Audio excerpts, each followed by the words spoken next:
Hi, everybody, and welcome to beautiful Disney, Oklahoma. It's an absolutely stunning fall afternoon here in the Sooner State, and let me tell you, there is nothing Mickey Mouse or goofy about Disney, Oklahoma. Hi, everyone. I'm Ralph Shaheen. This is an absolutely incredible off-road racing facility. As you can see, it's right here behind me. The scenes are absolutely spectacular. The machinery is tremendous, and we're going to have an awesome weekend of racing for you, which we're going to bring to you all weekend long right here on our site. Now, we're going to have a great team of Speed Sport colleagues helping to cover all the action from here at Legends of the Fall, the original event, the inaugural event here for that race weekend here in Disney, Oklahoma. We're going to be joined by our off-road racing expert, Dave Arnold, all weekend long, as well as our newest team member, Erica Allred. And let's begin our coverage with Erica.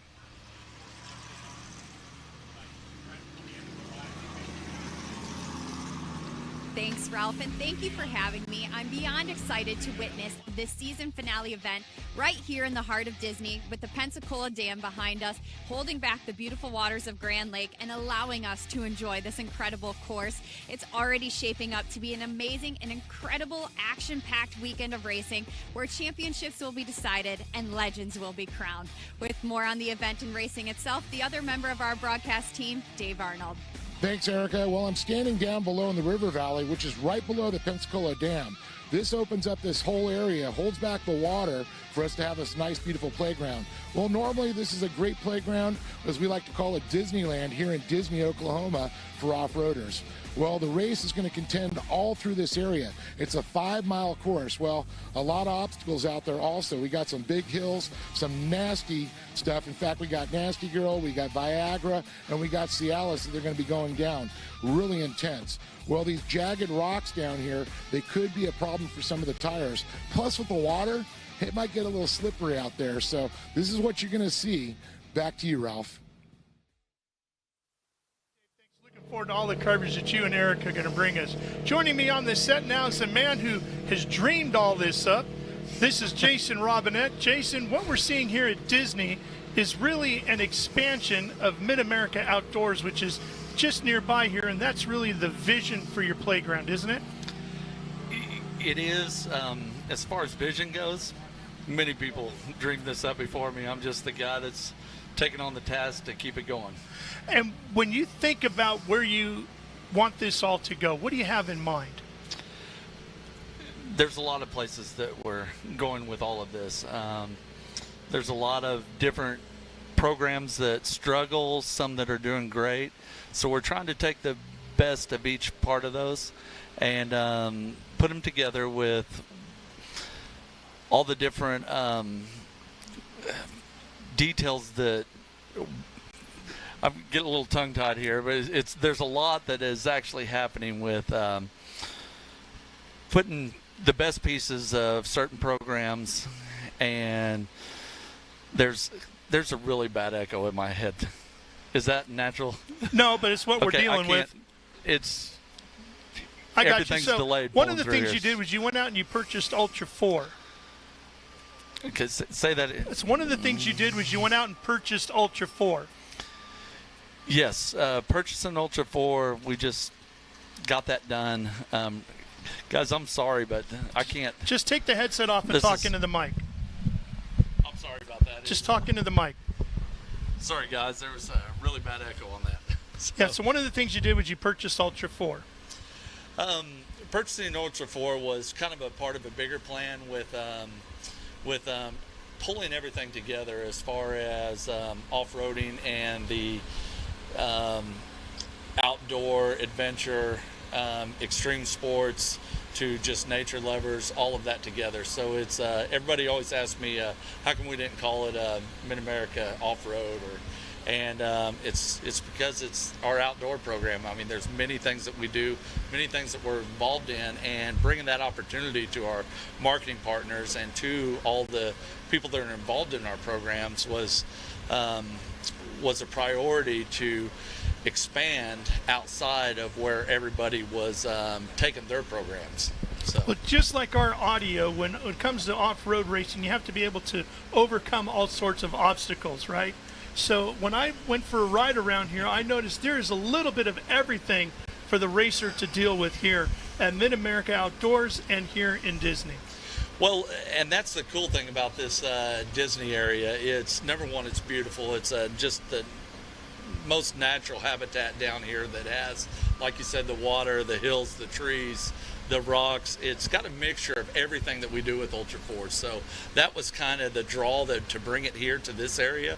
Our park being 17 miles to the east of here, it's completely different terrain. So this is kind of a big boy playground, I guess. It's we have the short course over at the park, but down here, I mean, this is legit terrain to actually race on. So to bring that to all of our programs, to have that so close to the park, to do the hill climbs and the actual extreme racing that Ultra 4 brings, it's really kind of a win-win situation to have those so close.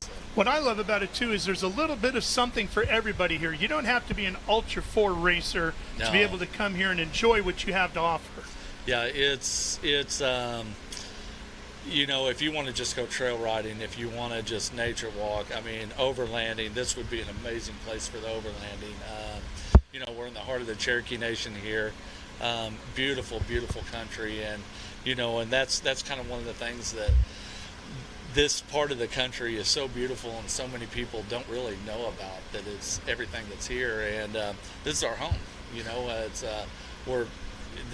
we travel all across the country, and do this at home is what's really exciting. Yeah, it was funny. I know a lot of racing buddies who've grown up here in Oklahoma, and I was telling them, hey, I'm coming to Disney, Oklahoma, and they all looked at me like, where's that? And these are guys that have born and raised here in Oklahoma, raced all over the state, and they didn't know where it was. But boy, once you find it, you will never forget it. No, it's famous for a few things. Some hills down here that are curiously named Viagra, Cialis, and Nasty Girl. It's in the hill climb world, they're pretty famous hills. That's kind of what this area is known for, but it's to have that vision, to see that, you know, the perfect terrain to actually go out there. This is what Ultra 4 is. This is what it's about, to test the limits of off-roading and be that extreme course. It gives it all here. And if I'm not mistaken, Nasty Girl's right over my shoulder back here, right? It's right behind you.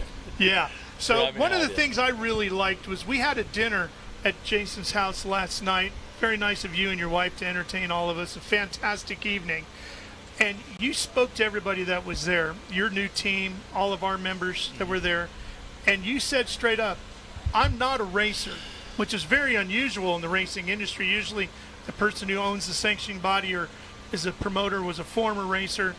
You didn't do that. You're coming at this whole program from a little bit of a different perspective, but that might be a fresh set of eyes that really takes this way on down the road. I truly believe that that's probably my asset to the whole program, is that I can think outside the box and see things where the people get caught up so much in their own drama and their own passion. My passion is the business side and the hosting side.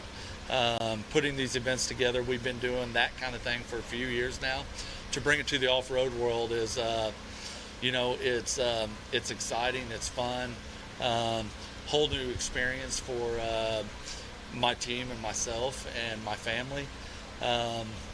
It literally, being able to look at it and see holes as a business, that's where I kind of come in. You know, it's everybody wants to know why I'm investing the way I am into off-roading and the whole outdoor program. It's never really been done from the angle I'm trying to bring it from, and so I've got to change it. You know, there's the off-road world is struggling as a whole to grow, and we can't keep doing the same things that didn't work, you know, or that we're just getting by. If we're going to bring stability to the lifestyle, we have to think outside the box, and hopefully me, my team, and the people that I'm involved with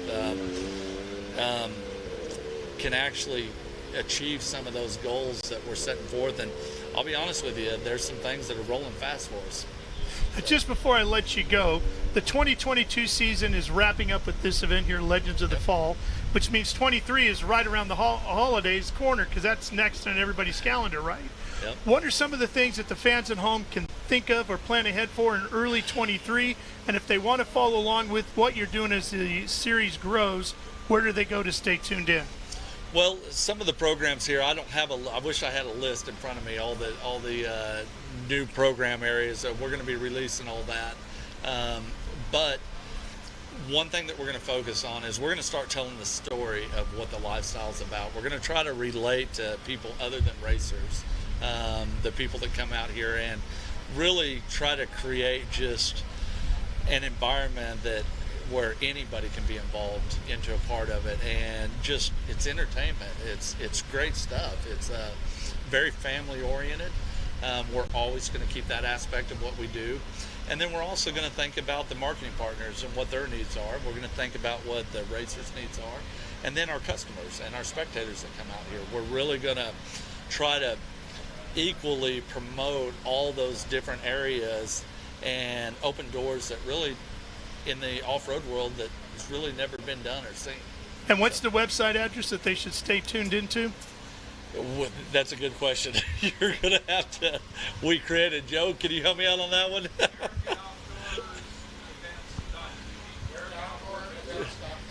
AmericaOutdoorEvents.tv. There we go. That's a mouthful right there. Yeah. So it's, we've got some stuff that we're working on that'll make some of that stuff easier, but this is all happening so fast that we've got a lot of different areas to pull together.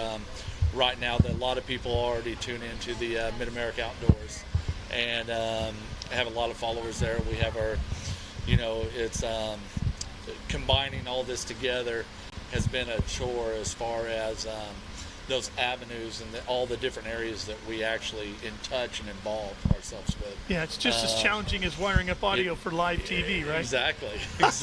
There's always those problems, but here's the thing is, we're not perfect. We're going to make mistakes, but you know what? The one thing is I'm not a quitter either.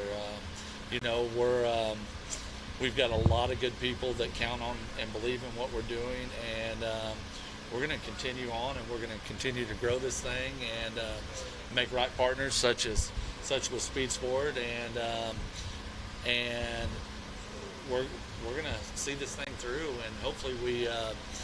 In a few years, we can look back and say, man, look where we came from and where we are now. So. Yeah, well, as I was going to say, you can always follow along with speedsport.com because we'll have all the latest news and info of what you're doing anyway.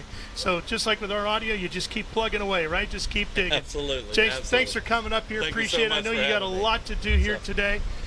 As I just mentioned to Jason a little while ago, I had the opportunity yesterday when I first got here to Disney to go for a ride with his race director, JT, around the course here that's some 5 miles long and check out some of the crazy obstacles that make up the race course here in Disney, Oklahoma. Come along for the ride. JT, we're out here at the waterfall. What are the drivers trying to accomplish here?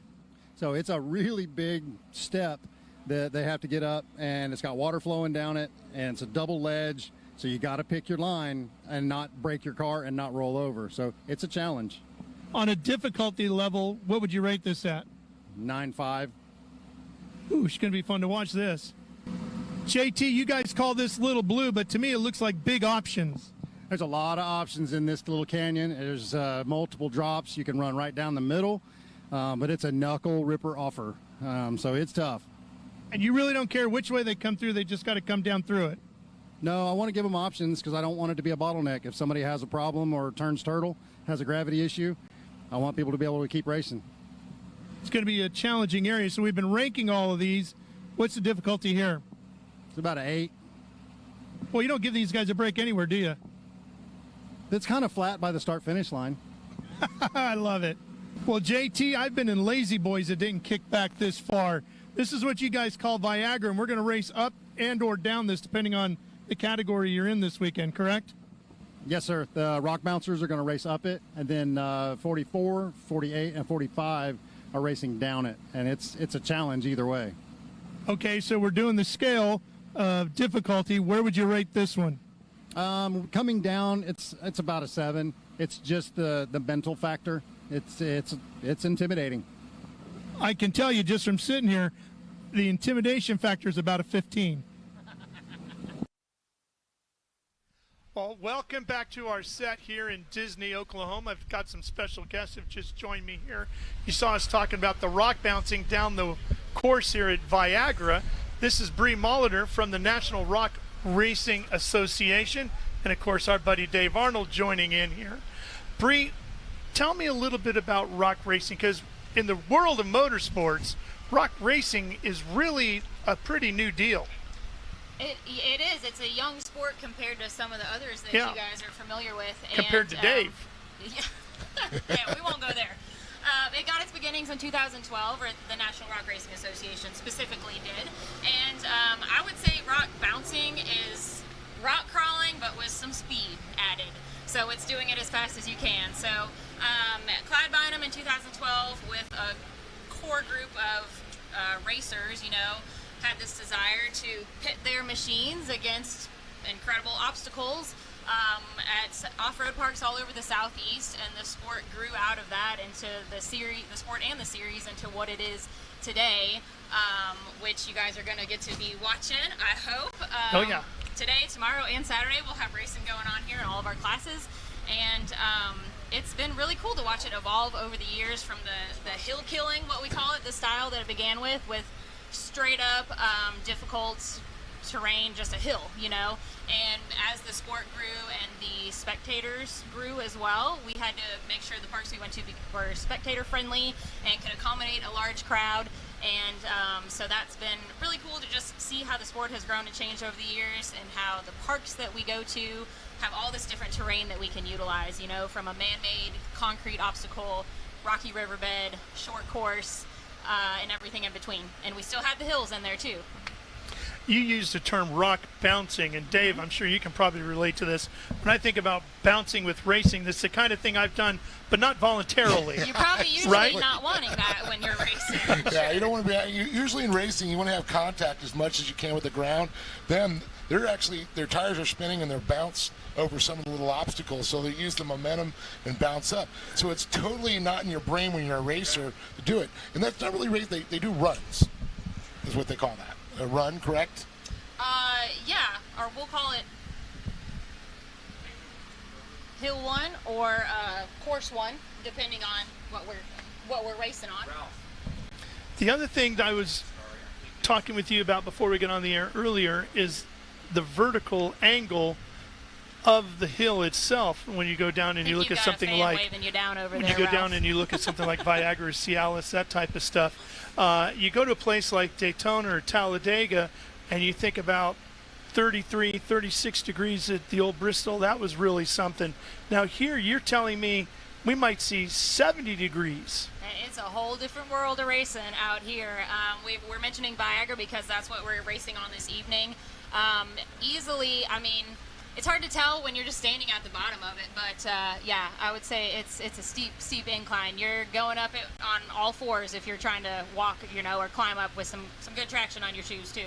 Well, and that's the other thing, if you're doing mountain climbing, if you're going to El Capitan in Yosemite and you're trying to go up that, or Everest, you're looking for a handhold or a foothold to accomplish that as you move your way up.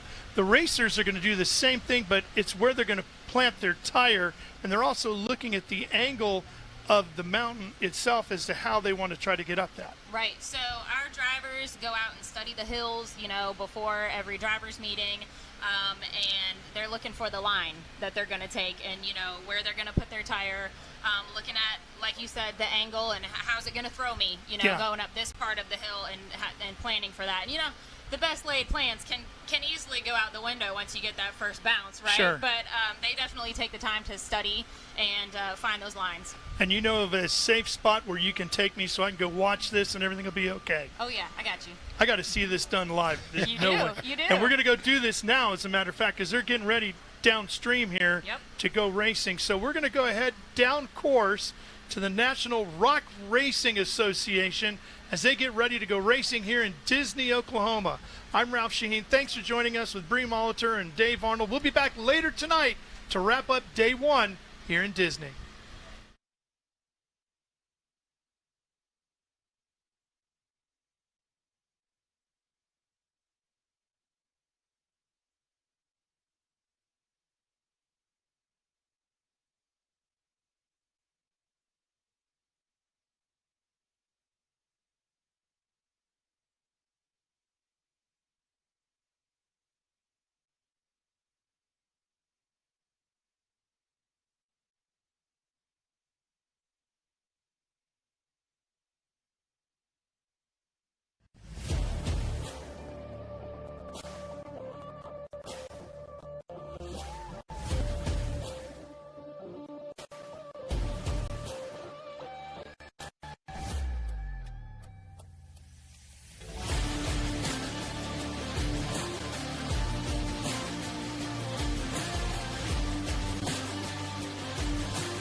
What is up, everybody? We are here in Disney, Oklahoma with the National Rock Racing Association. I got my good buddy Eric Hagan with me.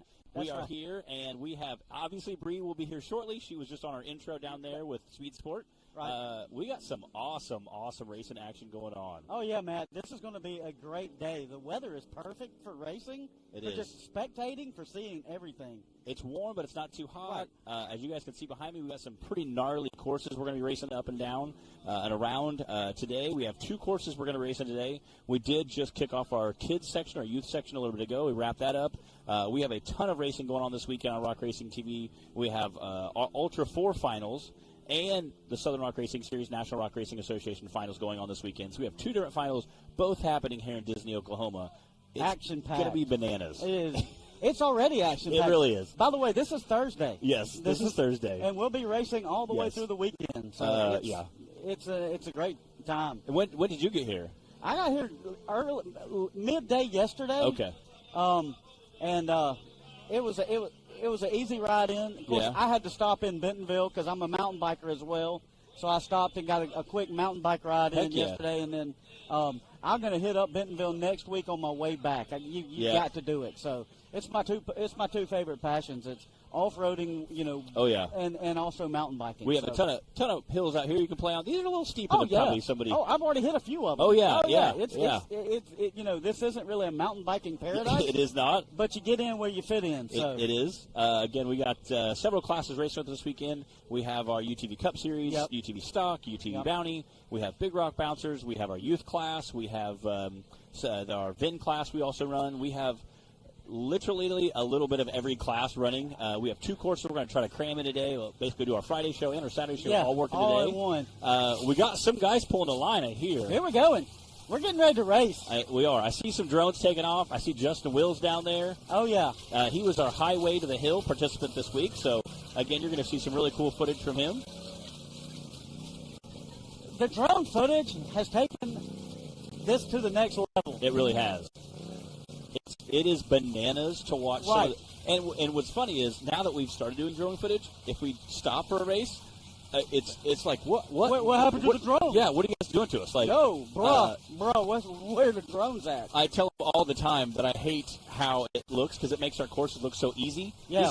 I'll be like struggling wide open throttle, they'll pass me, fly in front of me. So it's just kind of funny to watch some of these guys be out there just full sending it in a rock bouncer, and then a drone passes them. Yeah. So, no, but drone pilots are awesome. Those guys are great. They come out and do a great show for us. We appreciate them.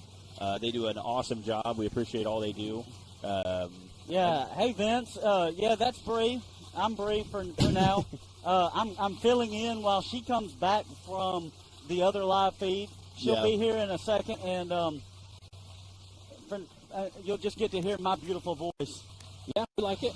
Yeah. Again, you've done announcing with us. You've done broadcast with us. like I said, I get in where I fit in. Yeah. Wherever you need me, I'm the utility guy. I'll say you've done media stuff with us. You've done broadcasting. You've done announcing. Yeah. And you and Zach are great on the mic announcing to the crowd. So, all right.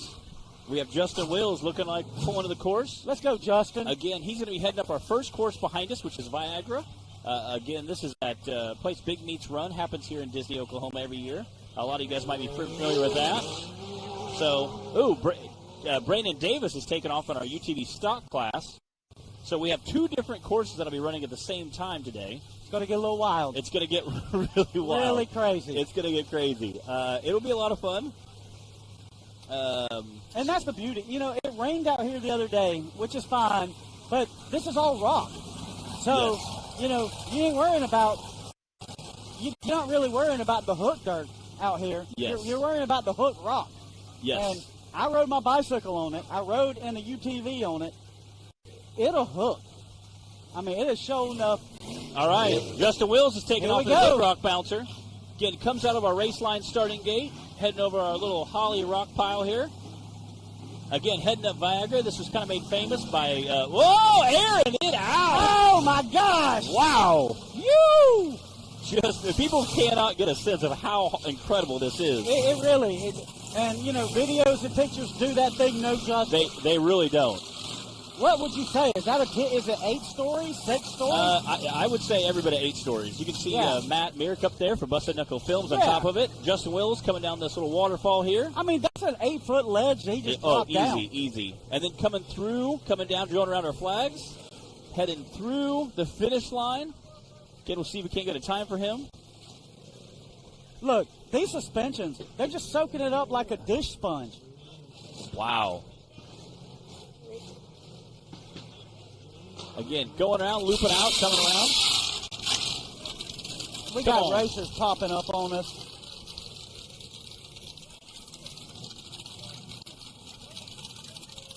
Um, 16692. 166.92. That puts Justin Wills in the lead. That does. I hear a bunch of other bouncers pulling around. Okay.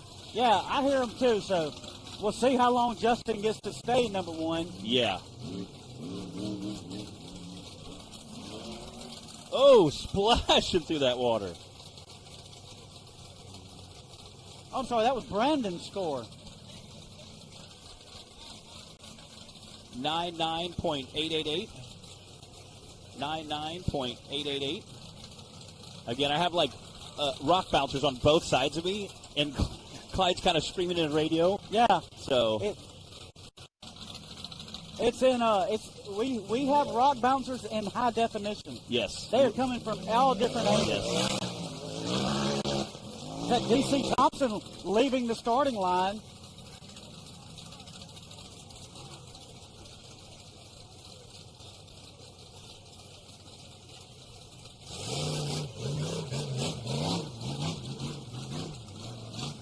All right, and then taking off our line, Jack Porter. Jack Porter and the big bouncers. He's going to head up Viagra and just get rowdy. Oh, yeah. Making small change of that. There we go. Quick work. The old Venom buggy just swallowed Viagra. It did. Again, you can see him floating through there. Again, Look at him. Coming across, dropping down that waterfall. Yeah, drop it like it's hot, Jack. Coming out.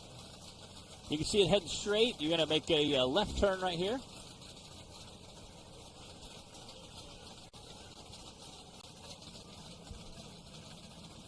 Again, looks like he's coming around that rock pile. And we apologize for the having 2 races simultaneously.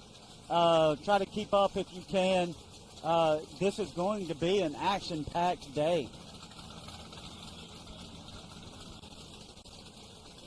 It's a whole weekend event that we're cramming into 5 hours. And, you know, one of the advantages of that is all the race venue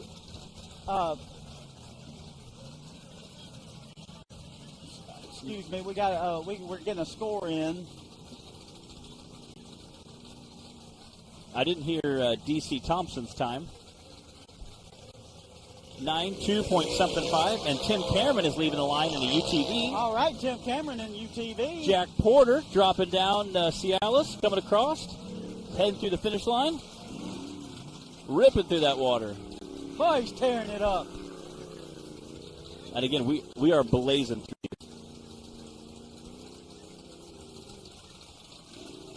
Taylor, can you give our Clyde's radio a little bit louder?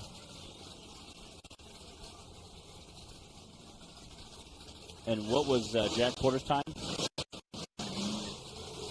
All Got right. Daniel Heckley leaving the line. Daniel Heckley.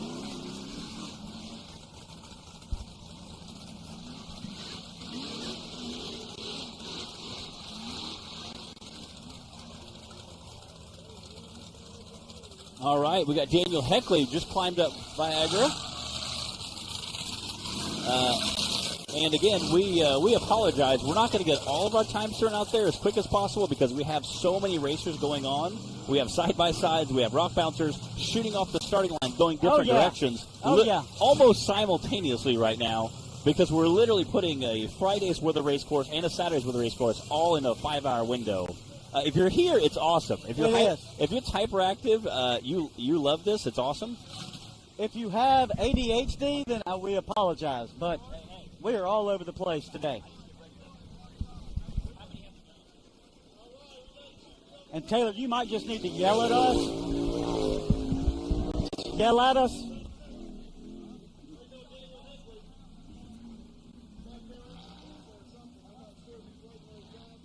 That is right.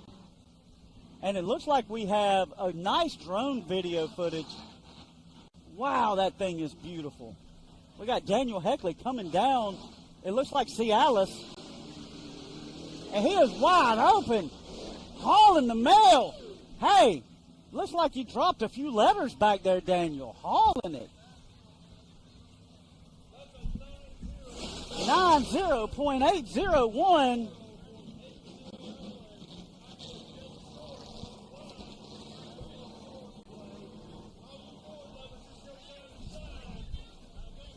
All right, Daniel.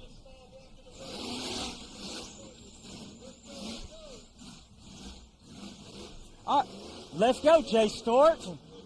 Leaving the line in forward play. Look at the angle of Viagra. Golly, that is beautiful.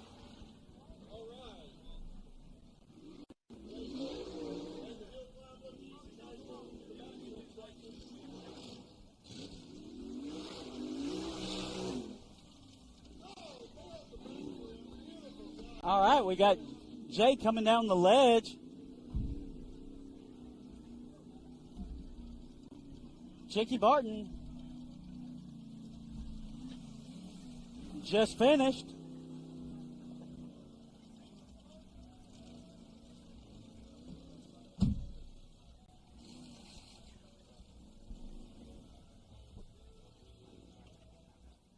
All right, so after the race, we're going to have times all official.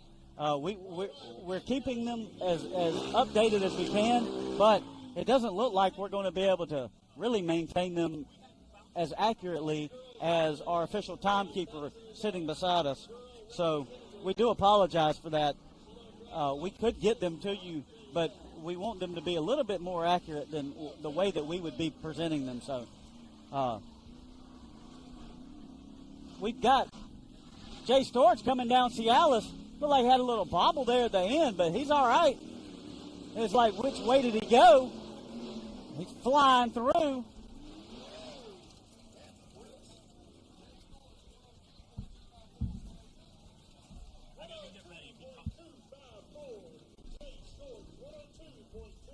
All right, Jay Storch with a 102.254.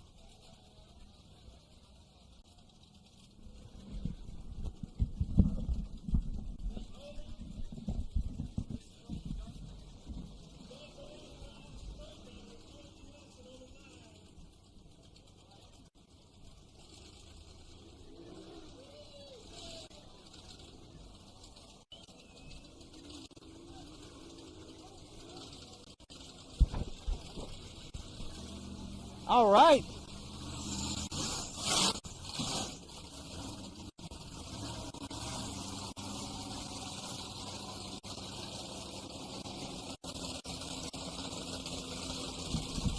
Yeah.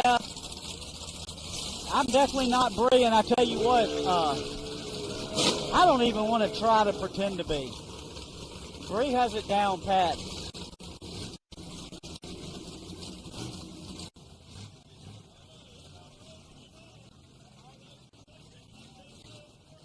Yeah, let's get it, Trent. Watching from Cincinnati. All right, Connie. All right, looks like we got Bree coming up. Bree's going to be helping me out. We had Matt Holt had to get ready and go get in line to go get started. So we had a little bit of mini chaos going on here. Oh, look at this. What we got? Oh, whoa. Put that thing back up. We got the front drive shaft hanging out. Hey, what's up, everybody? Hey, Bree. What's up, Eric? Bree is back. Hey, look, the live, our fans on the live feed are just begging for you, saying, What? I'm not You Bree. guys miss me? Yeah. Aw. Let me get caught up here, Eric. I'm going to let you run Matt's book, too. Oh, boy. Yeah, it's a mess. But the good thing is we have some good views. Oh, yeah, guys, I was over with the Speed Sport crew, giving them a little introduction into the NRRA.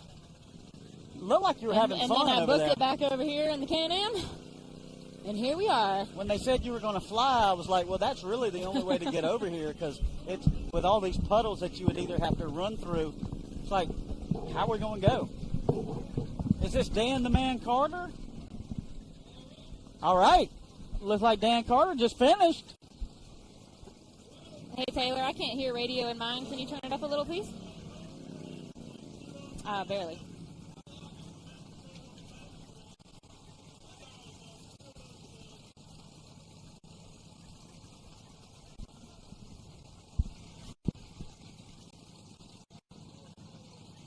And for those of you watching the live feed, we'd really appreciate it if you do a like and share. Let everybody know we're going live. We got the next few hours. It's just going to be super action-packed.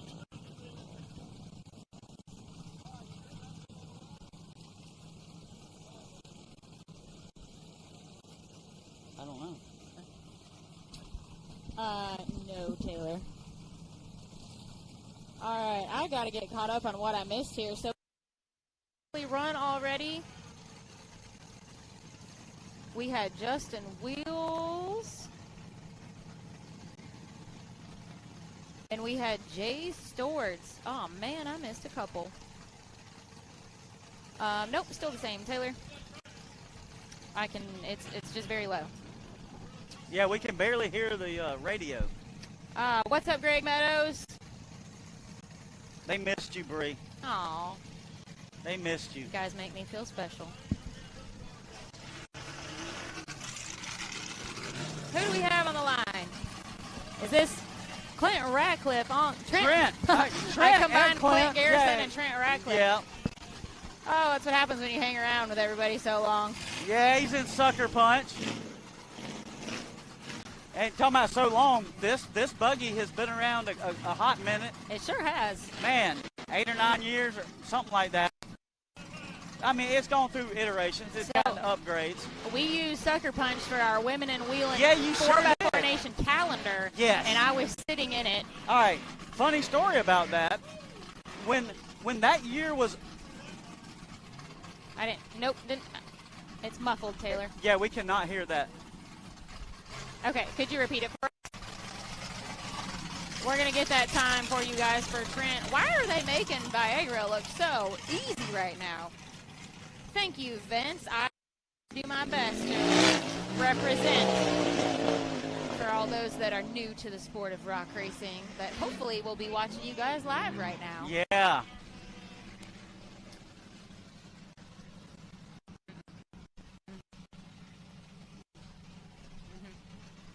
All right, Wade Good is pulling up to the line, and Misfit.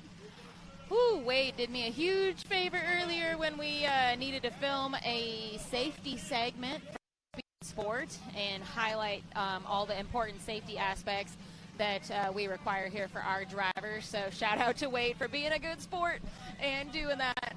He did a great job. Hopefully you guys will be able to see that little feature shortly.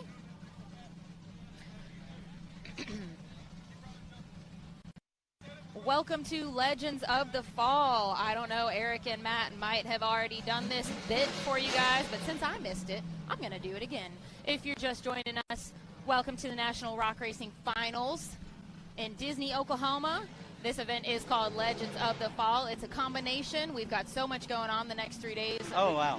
Between Ultra 4 racing, NRRA racing, and the MAO Short Course Series, pit bikes, some other stuff. If it races this weekend, it's racing. It's in Disney, Oklahoma. Oh, it's here.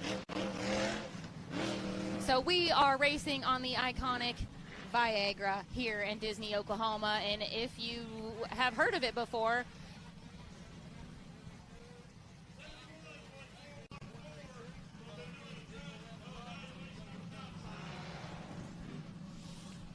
all right, I don't.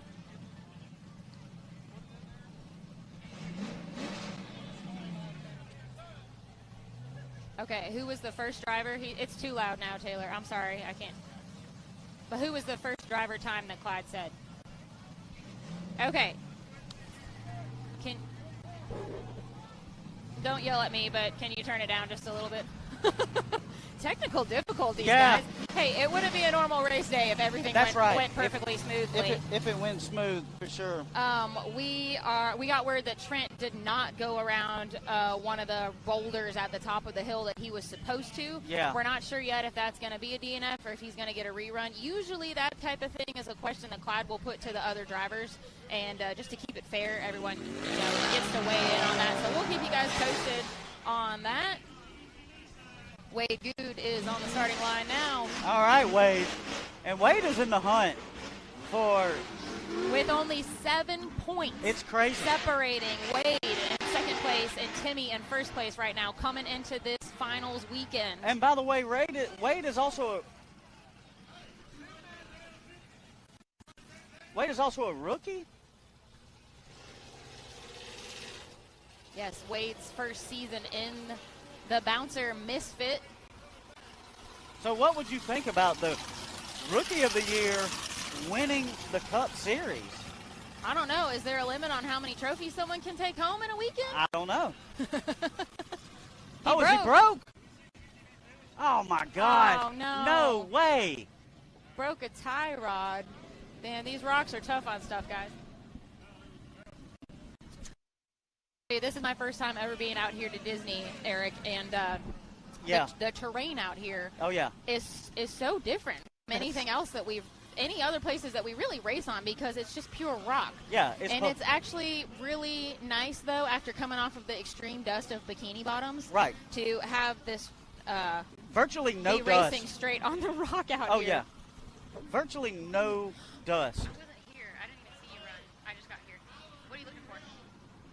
Clay Kaysen's up here poking around, and on my notebook, what? We don't have what you're looking for. We have less than what you have. That's right. Go over there to the drive faster, Clay. Yeah. That's all you need to know. There you go. Little tip for you. Brandon Davis is on the starting line. All right, guys, I'm going to try and do a little catch-up for you. If you can't tell, we've kind of got a lot of stuff going on here in Disney, Oklahoma right now.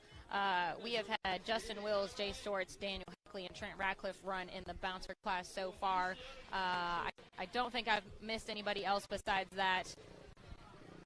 We've got Brandon Davis on the starting line. You guys are watching Legends of the Fall, the National Rock Racing Association Finals. We are in Disney, Oklahoma, and we are racing on Viagra right now. There are some interesting names out here for the hills. I'm going to say that somebody was in a pretty specific mood when they named these out here. Absolutely. Viagra. Okay, we just heard that we've got a breakage on a UTV. Not sure which. Change our lineup a little bit. We're just trying to keep up, and everything's rolling fast out here, so I hope you guys at home are paying attention. That's right. You just hang on. You got to keep up. That's if you're just sitting back, we're getting like maybe 5 different news sources from us all simultaneously. Is this what it's like at a press junket when everyone's yelling questions I at guess. you at one time? Maybe so. I don't know. And I've you're never trying been. to One of the reasons why I don't ever go to press junkets. That's why you've always avoided them in life so far, Right. Eric. Yeah. So, and we at least have one racer live. Well, I want to talk a little bit about what we're racing on today, because I think Nathan King, 204.260 for Nathan King.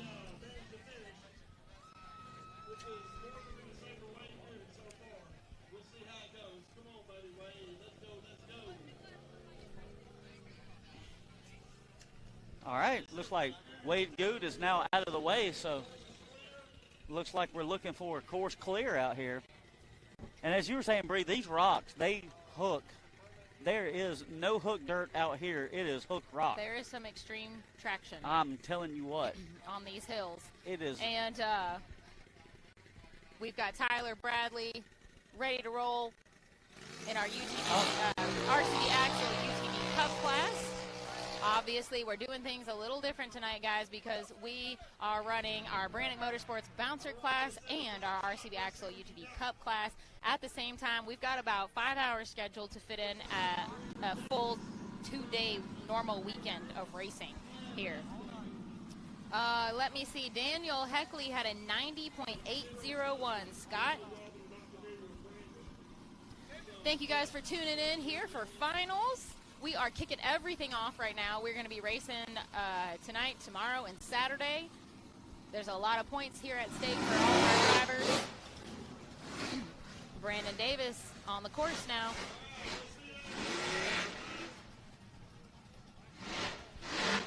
Looks like Tyler Bradley's having a little trouble out there.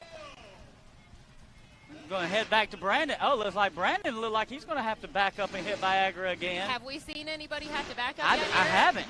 Okay. You got to get that line right.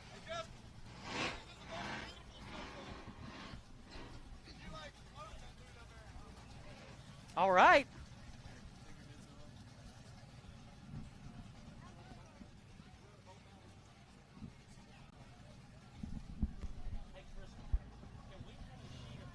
All right, and Brandon Davis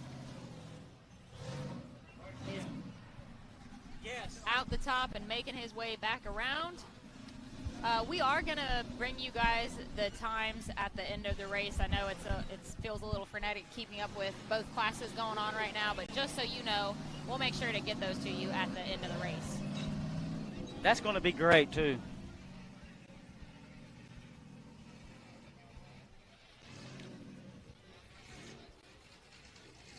All right, Brandon Davis on course right now. All right. He should be coming across the top. There he is. And it looks like that rock, they're going to be able to go around either way around that rock. Yeah, there's a huge boulder at the top.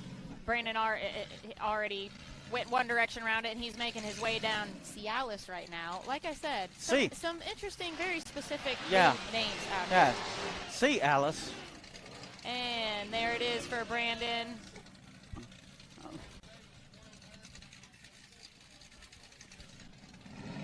What? 109.076. Yeah, .076. For Brandon Davis.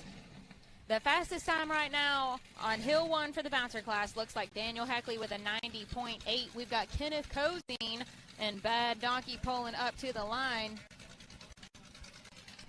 Taylor, do we know what happened to Tyler Bradley? All right, I think he's still out on course.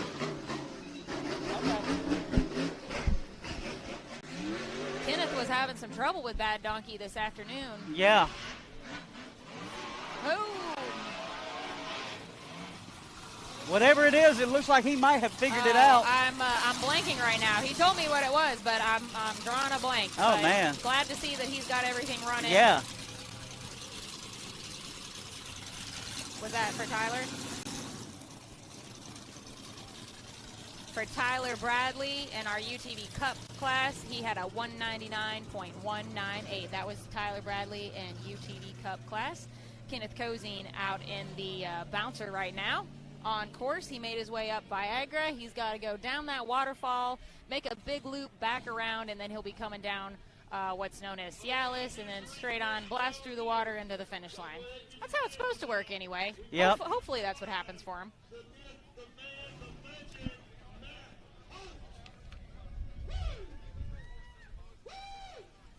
Did I hear that right, Taylor? How many drivers did we have? All right, apparently UTV Cup is already done with course 1.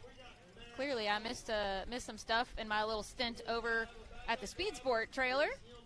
We'll get caught up on that and bring you guys all those times later on after the race. If you're just joining us, thanks for tuning in to Hillside Live. I'm Bree Molitor. I've got special guest Eric Hagan filling in for me as Matt Holt is on the starting line. He is on the line. Let's see if we can get Kenneth's time. Thank you, Bree. It's always a pleasure to just step in and just fill audio space. Wow. Well, we appreciate my gosh. it, Eric. Now no. We have another break. These rocks, these I'm rocks telling are you, killing this it. is traction that we are not used to seeing on a lot of our race courses. Kenneth Cozine has pulled off course. Bad Donkey is broke. Not sure what. We don't have a visual on it right now. I'm hoping it wasn't, what you were referring to the earlier. Thing that I can't remember. Right, that was the thing wrong that with you can't remember. Maybe he can't remember what was wrong with it. I sure hope that was he it gets a pulley? I can't quite remember. It's on. That is Matt Holt on the starting line. You guys are watching Legends of the Fall. This is our finals for the National Rock Racing Association. Make sure, as always, that you're watching on Rock Racing TV page, please. We want to be able to see your comments, answer your questions, and interact with you guys. We are watching from Rock Racing TV. So if you want us to see what you're saying, make sure that's the page that you're on, too.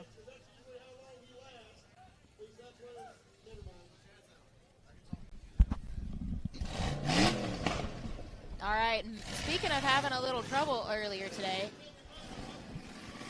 Matt and I were on a mission for something this afternoon, and we broke down on the side of the trail. Looks like he was able to get everything back up and running. He melted a wire on a header, something like that. Yeah. I actually took some behind-the-scenes video that I think might be kind of entertaining. So, do you guys want me to post that later? I was in the passenger seat. That's awesome.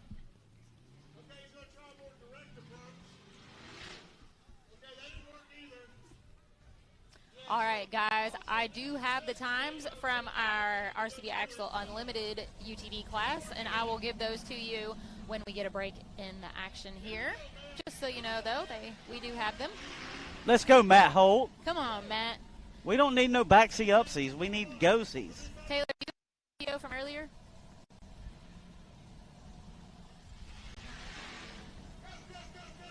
Whoo, like herding cats, guys, like herding cats. Hey, well, Matt and I made a video showing you guys the obstacles that we're racing on, trying to give you some perspective, standing at the bottom and what they look like and some of those details.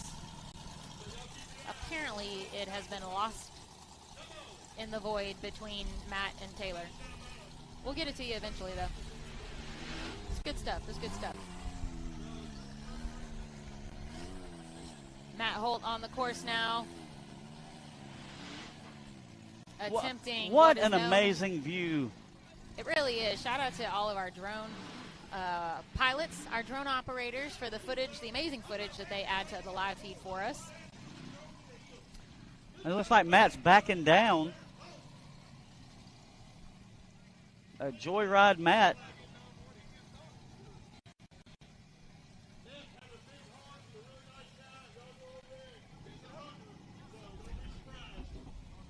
All right, Matt did back off the course. I don't think he broke anything. Nope. Maybe just trying to prevent just a few hearts. Any more breakage. Just a few hearts. He just broke a few hearts. There you go. There's your list. All right. I'm going to give you a rundown from our UTV class because I missed most of it as well. We had Brandon Davis with a 96.6, Clay Kaysen with a 71.4, Wyatt Wilson with an 81.8, Nathan King with a 204.2. Oh, Nathan must have had some trouble. He did. Go back and watch that. DC Thompson with a 92.0, Tyler Bradley with a 199.1, Tim Cameron with a 65.6, Clinton Garrison was DNF, Madison King. Wait, Clinton Garrison's not here. Never mind. I read wrong numbers. There he is. Clint might be watching this and be like, what? What? Clint's not here. Madison King with a 74.6. Cash, not here. Not here. Dan Carter with a 103.0. What happened to Cooper? Eric. I don't know. Did he not run? He's standing right here. Well, I know. He helped me out earlier when... I don't know. He gave me a ride. Ah. I know he's here. There it is. Oh. Cooper. I wonder why he didn't run. I don't like missing stuff. I feel like I don't know what's happening. Cooper did not run for some reason. Cooper did not run. Interesting. All right. Hey, who out there is watching knows why right now? Does anybody know why Cooper Bentley did not run? Cooper, he's like just far enough away that I can't yell at him. All right, so that did conclude Hill 1 for the RCB Axle UTV Cup class. Those numbers, those times that I just read off for you guys. We are still in the middle of the Branik Motorsports Bouncer class. What is up, everybody? We've got Tim Cameron on the line. There goes Tim Cameron. And I'm going to let you.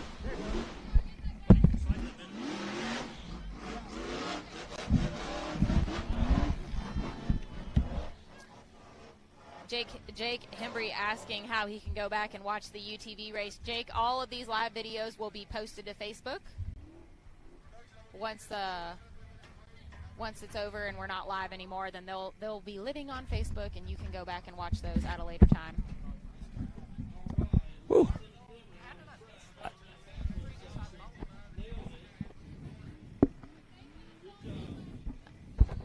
Whew.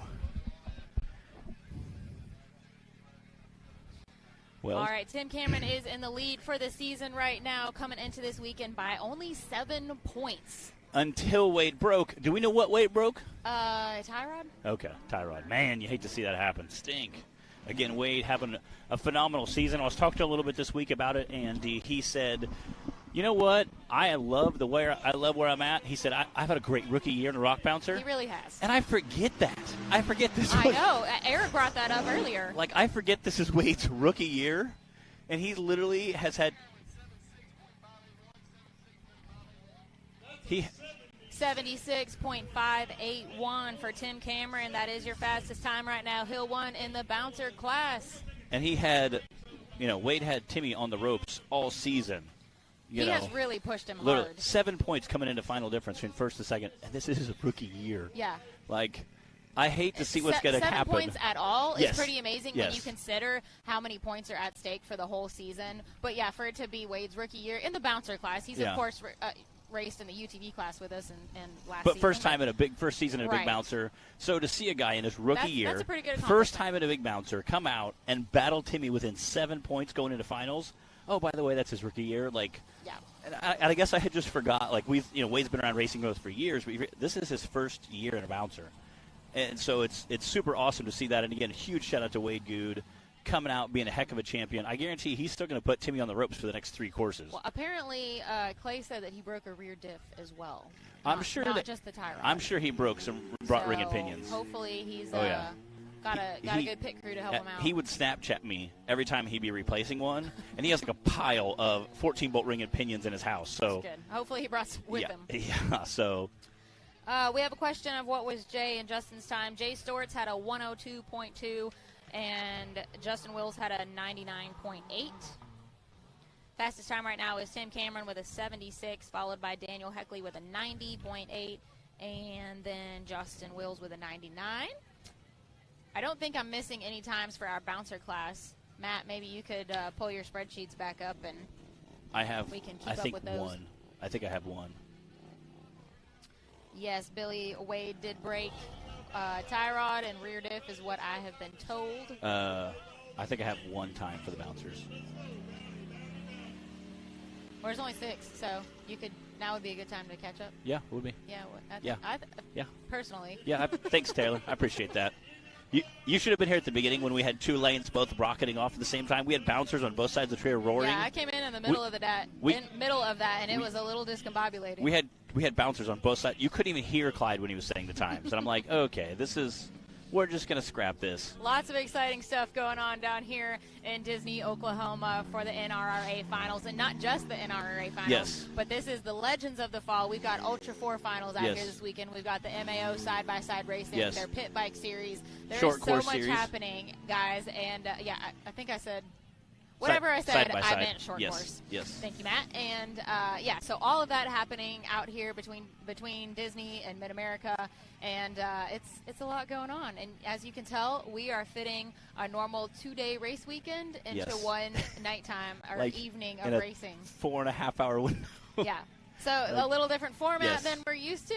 Thank you guys for bearing with us here as we try and keep everything straight. Yes. Again, we had side-by-sides literally taking off, and then the bouncer would take off. Side-by-side at finish, it was bananas earlier. So a lot of fun to watch chaos. if you're here. High speed, yes, high horsepower chaos. To a hyperactive guy, this is like the greatest thing ever. Like no, Matt's there's I don't know. Yes, this is awesome. I don't know what to do. Like finally something to keep up.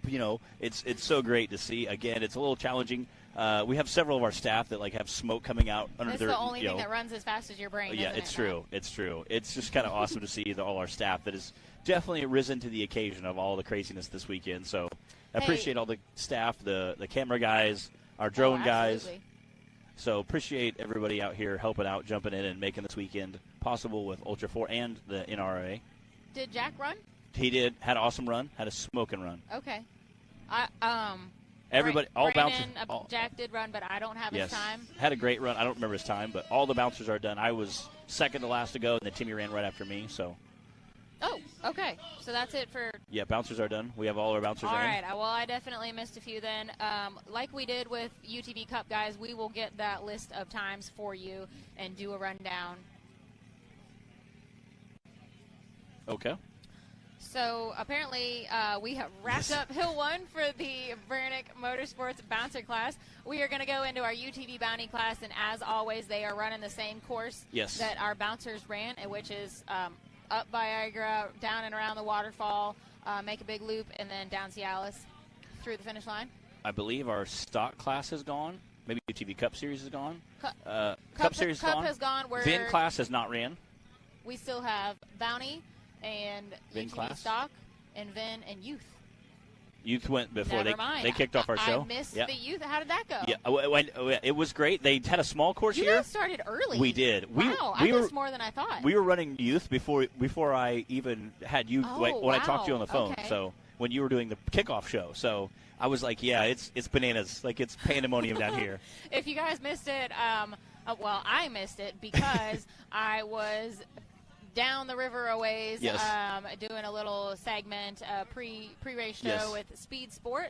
Those guys over there were awesome, and I want to thank them for including us in their show and for their curiosity and wanting to get to know more about the NRRA and rock bouncing as a sport and what we do. So that's where I was, and I missed a few things, so I'm playing catch-up here. So thank you guys for being patient. It's a good time. Again, we appreciate the guys kicking off. I know they partnered with Mid-America this year. Signed a deal, so they're going to do some more stuff with them coming up. You guys will hear about that. Yeah, that's Speed Sport. Shout out to the Robinette family. We'll want to say thank you for their promotion of off-road racing and how they have brought all of our different genres together and are really just promoting off-road racing and off-road sports in general and increasing and combining our fan bases.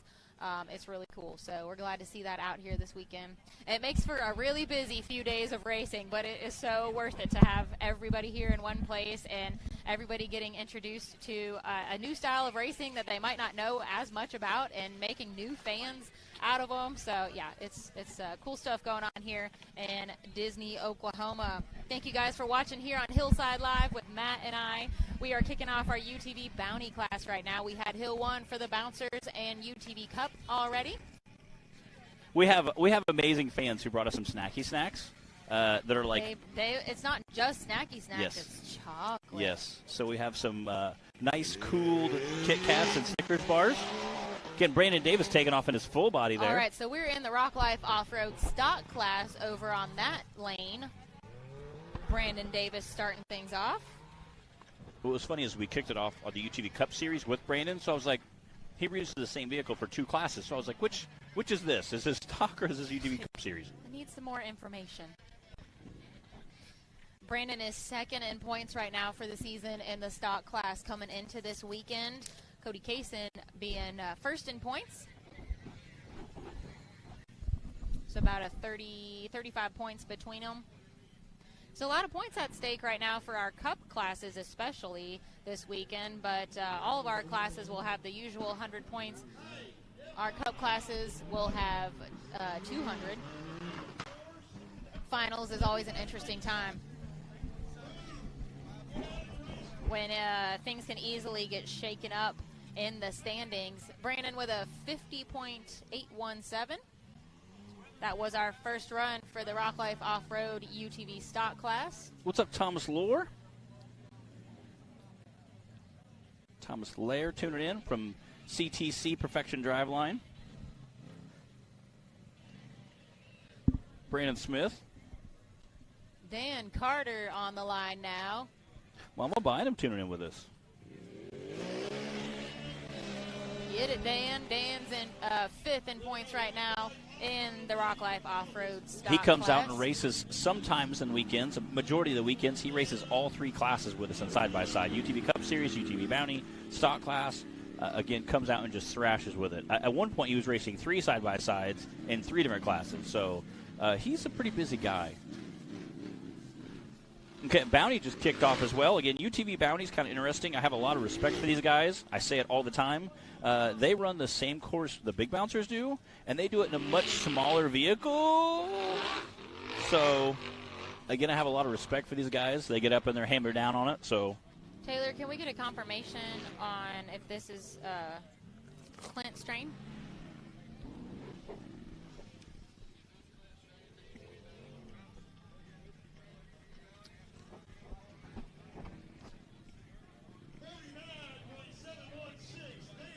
All right, guys, Dan Carter just finished with a 49.716. Cody Kaysen now on the line for the stock class.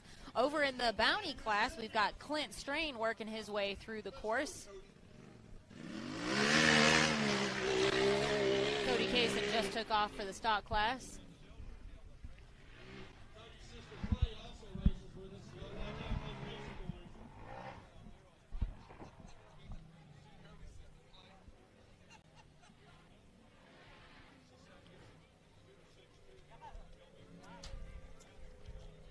All right, that's Clint there on the course.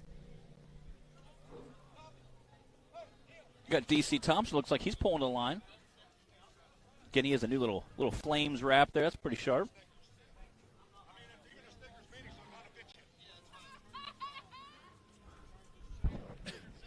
We got Zach and Eric Hagan over here being ornery. I can only imagine. All right, Cody is about to come ripping through the finish line. Throwing some rocks. Colton Hoback's running. Running for his life.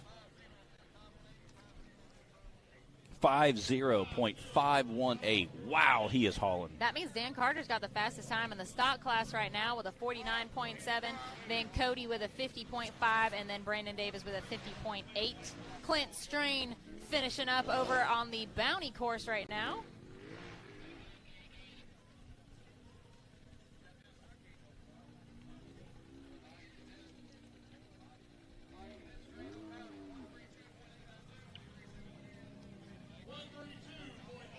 That's a 132.892 for Clint Strain, our first racer out for the UTV Bounty class. Justin Hoback is on the line now in Big Bertha for the Rock Life Off-Road UTV stock class, our only four-seater out here racing. And you know what? Justin is third in points for the whole season right now coming into this weekend. And is crushing life in a four-seater. Oh, look at this. We got DC Thompson, one of the wildest drivers in the Southern Rock Racing Series, lined up with an in-car. I'm pretty stoked. This is like a fighter pilot type mentality here. Our in-cab footage was something new we were able to add at our last race at Bikini Bottoms and was pretty popular, and I definitely think it adds a fun perspective to the racing, so I'm glad that we can continue with that. Justin Hoback is out on the course for the stock class right now. There's DC Thompson climbing up Viagra in the bounty class.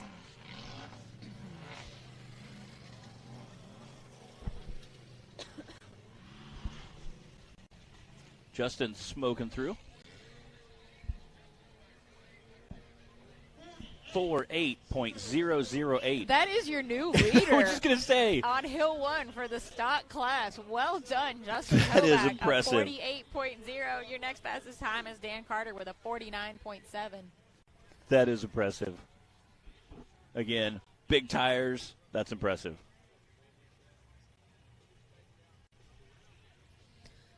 DC Thompson is still working his way around. There's that giant boulder that Eric and I were talking about earlier. The drivers have the choice of going around that either direction. Just so long as they don't cut it short and skip it. The good news about that, I don't think you're going to cut it short. Oh, Trent Ratcliffe missed it somehow. Yeah? He didn't go around Okay. it. All right. Okay. So I guess it can happen.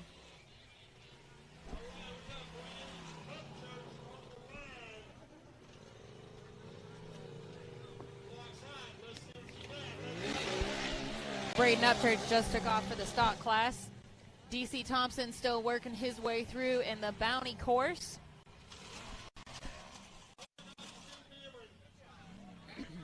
If you guys are just joining us, welcome to Hillside Live. This is finals for the National Rock Racing Association. We will be racing tonight, tomorrow, and Saturday, so you'll have all kinds of action you can tune into here on Rock Racing TV. Make sure you're watching from that Rock Racing TV Facebook page so we can see your comments and interact with you guys. Which we love to do. Again, we love seeing everybody's tuning in from. Who the fastest time is. Obviously, the bouncers are in for the first course. We're wrapping up most of the classes for the first course of the day. Wow. That's a 131.151 from DC Thompson for the UTV Bounty class.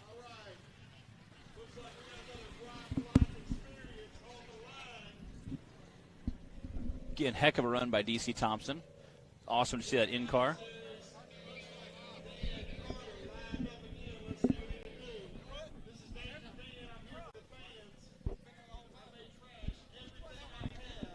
Dan Carter working hard, running back and forth. He just raced the stock class, and now he's sitting on the line, ready to go for UTV Bounty class. He did a quick change of vehicle there. Yeah, run that Rock Life off-road wrap. Again, those guys are out here. Seen Brian and Dunnigan running around with them earlier. They were doing GoPro footage this afternoon. For those of you who don't know, so we started racing like 4:30ish. And officially 5, but 4:30ish kind of started kicking off the kids' class. Jay Storch is pulling up there in the UTV stock class. He's taking off, ripping off the line. The sun is starting to set. So soon we will be in the dark running races We're going to be night racing for the very first time all will season. Be awesome. I am so excited to see some night racing going down. Excited to be a part of it. I was a little easy on the bouncer. I wanted to go a little harder, but I kept thinking, you know what? Don't break it. Just we got like 3 days of racing, and I really want to hit the big hill. I probably won't make it because I don't know if I have 1,600 horsepower. Do you need to get to the top? You either have it or you don't, Matt. I don't think it's a you don't know kind of situation. Me and my brother talked about that. That's one hill that you either know at the bottom, I'm going to make this, or you're like, probably not going to happen. What do you think Dan Carter's thinking right now? Oh, come on, get back on your tires. Oh, that was a slow slide to the bottom of this right Niagara. here. This right here is a perfect example of why we've been pumping water out of this all week.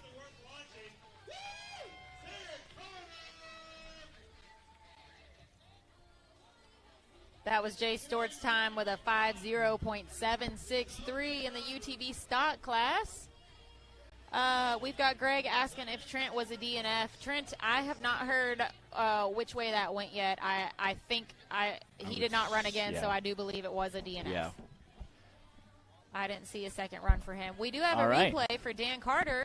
Again, this is Dan Carter coming off the line. He's racing, I believe, all 3 classes weekend with 3 different vehicles. He's known to do that. Gets a little wild and crazy. His better half is out here supporting him this weekend, as well as Rock Life. Well, it really gets wild and crazy when we're running both of his classes at the same time. He's like, I'm sure Jody. It's like an endurance event now. I'm sure Jody and Brian are down there trying to help get buggies switched and helmets and GoPros. And, again, it's super awesome to see. Again, we talked a little bit about, there's the replay, launching up that, hitting that number 3 spot. Dan was the most recent subject for Highway to the Hill. Yep. I hope you guys were able to catch that episode and get to know him a little bit better. Justin Wills, they were following this weekend, so we're super excited to see that. Again, Justin's a good buddy of mine. Can't wait to see his. I'm sure it was wild and crazy. Again, Dan Carter, upside down over there. Again, hate to see that for the Rock Life Off-Road crew. Again, I know Brian Dunnigan and the Rock Life Off-Road crew do a bunch with the side-by-sides and stock class and some of the pros. I know they do a ton with different classes, help a lot of guys out. So give them a shout-out. Again, you saw them upside down. There used to be water there at the beginning of the week, so we've been pumping a lot of that out. Yeah, Matt and I made a video earlier today, and we'll share that, guys. We'll share that with you guys tomorrow. Shared it this afternoon. You did? Rock Racing TV, Taylor Instagram. Said he didn't get it. I loaded it out here. Oh, we can't share it on the live feed, but apparently it is on social media. Yes. So we loaded on the National Matt. Rock Racing Association and the Southern Rock Racing Series, Rock Racing TV pages on Instagram and Facebook, as well as we threw it on some stories. So. All right, yeah, that was just to give you guys a little bit of a different perspective of, instead of just a vehicle being out on the hill, but have Matt and I actually standing out there and talking about it, and just let you see a little more about the areas that we're racing on out here this weekend. So go check that out if you haven't yet. Matt was talking about how we've pumped water out, and that was one of the things we mentioned in the video, was obviously, as a safety concern, we don't want there to be deep water at the bottom of something that someone could potentially roll down into and be upside down in. So they've had a pump running all day and got that level down to where we wanted it to be safe. We've got Madison King on the line on the UTV Bounty side, and it looks like Daniel Heckley on the stock class side. Madison is out on the course now. Again, this is our UTV Bounty series they're running. They're running the same courses as the Big Bouncers. Getting out there, thrashing around a little bit. Nicely Made it done. look smooth. Look at that.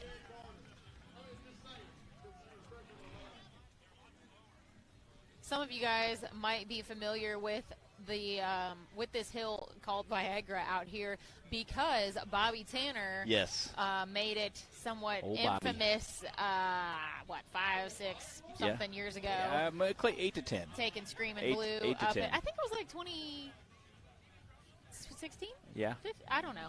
It was a while ago. Something like that. It's been a while, but driving Screaming Blue up it, and that video has a whole lot of views. It does. If you don't know what I'm talking about, just go to YouTube and well, I was going to say type in Bobby Tanner Viagra, but maybe not, because that just sounds weird. Yeah, there could be a lot of... these names, y'all. There could be a lot of videos that pop up around Bobby Tanner. Yeah, just put Disney. Put Disney. Yeah. There you go. You'll find it. Madison King's making her way around the top of the course here. This is the same thing that the bouncer class ran on earlier. Looks like she's stalled out a little bit. I can't quite tell if she's... Move it again. Kind of clear that ledge right there. Let's take a moment and collect your thoughts. I came here in 2016. I was looking up to make sure it was right. 2016, me and my brother and some other buddies, my dad came down here for Big Meats Run, brought some Jeeps and some side-by-sides, and had a blast at the infamous waterfall. And again, that's one thing where a lot of guys post, there's a huge crowd usually, so you see a lot of videos. A lot of people in race cars that aren't race cars trying to do race car stuff, so that's always a good time to watch. Today, these are more professional drivers, so again, you're going to see a lot of nonstop action. Probably for the best on this kind of terrain. Yes. Splashing through that water. That'll be a little cooler later tonight when it hit that water.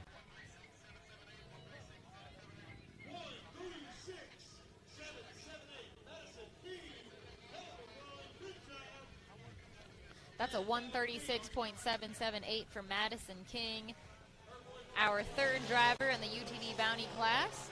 We've got Daniel Heckley taking off over on the stock class side. Daniel's time to beat right now is Justin Hoback with a 48.0. Then Dan Carter with a 49. And Cody Kaysen with a 50.5. We have 3 drivers in the 50s right now in the Rock Life Off-Road UTV stock class. We've got Cody Kaysen with a 50.5, Jay Storch with a 50.7, and Brandon Davis with a 50.8. Safe to say, they definitely found the sweet spot with getting around this course as fast as possible, and there's not a whole lot of area for really making up any extreme amounts of time out here. Tyler Bradley taking off on the UTV Bounty side.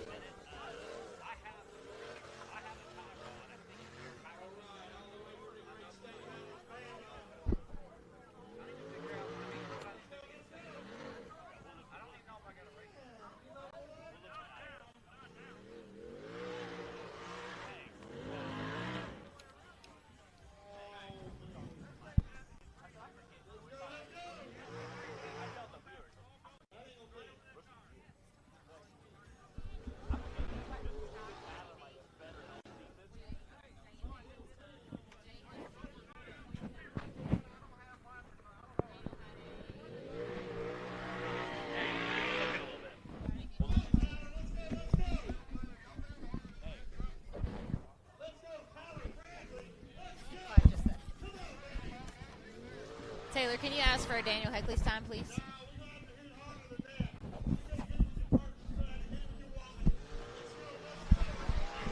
All right. Tyler Bradley up there just bashing. There we go.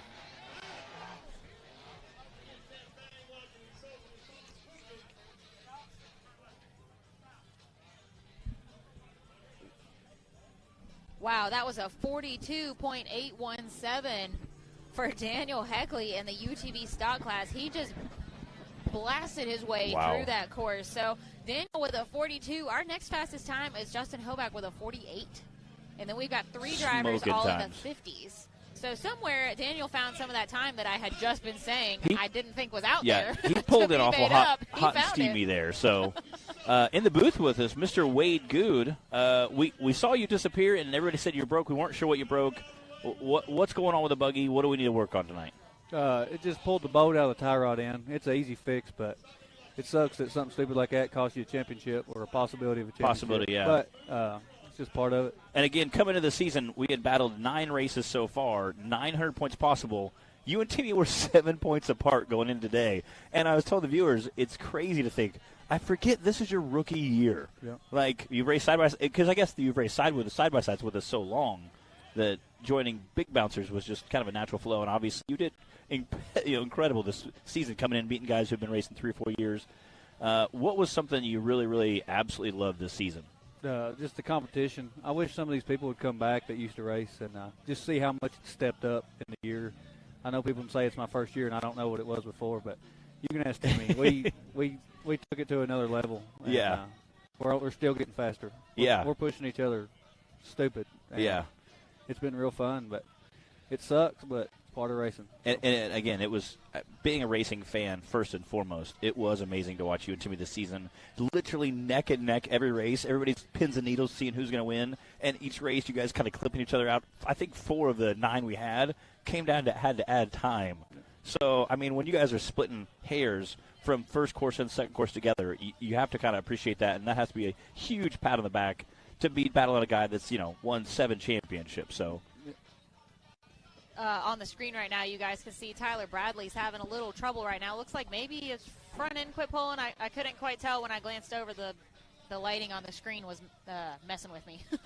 Somebody was saying you broke a rear axle, ring and pinion, maybe? Did you break a rear diff? No. Okay, no. We got multi-information. Cozine broke his front end. Okay. What did he break in his front end? Ring and pinion. Okay. Does he have a spare? No. Well, Wade, I have a question for you since this is finals. The season is winding down. 2 questions, really. Do you have a favorite moment from the season, which could be anything at any park, any person, whatever? And is there anything you want to tell us about your plans for next season? Shoot, the moment, I don't know. I'm going to put you on the spot. There's a lot, really. I'm doing that to you a lot today. Poor Wade. I gave you a shout-out earlier because you came and did a spot feature with Speed Sport about safety highlights and what's required as a driver in our series. So shout-out for doing that. Thank you. No problem. But honestly, it'd probably be this weekend coming in rookie year and having a chance at a championship, the closest that it's ever been. Oh, yeah.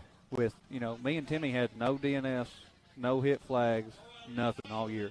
It was just straight up racing. That's amazing to make it through that many hills. And not have courses, one DNF, not one flag. And you guys literally every week were neck and neck. And to come into it only 7 points separating. Yeah. It was funny. We almost were more excited to watch 3rd, 4th, and 5th because we automatically knew 1st and 2nd was going to be every race no matter what. Like, well, we know 1st and 2nd is. So I guess who's going to win 3rd, Just it literally came down to milliseconds with first and course added together. So, again, huge watch. Looks like we got to have another in-car camera here.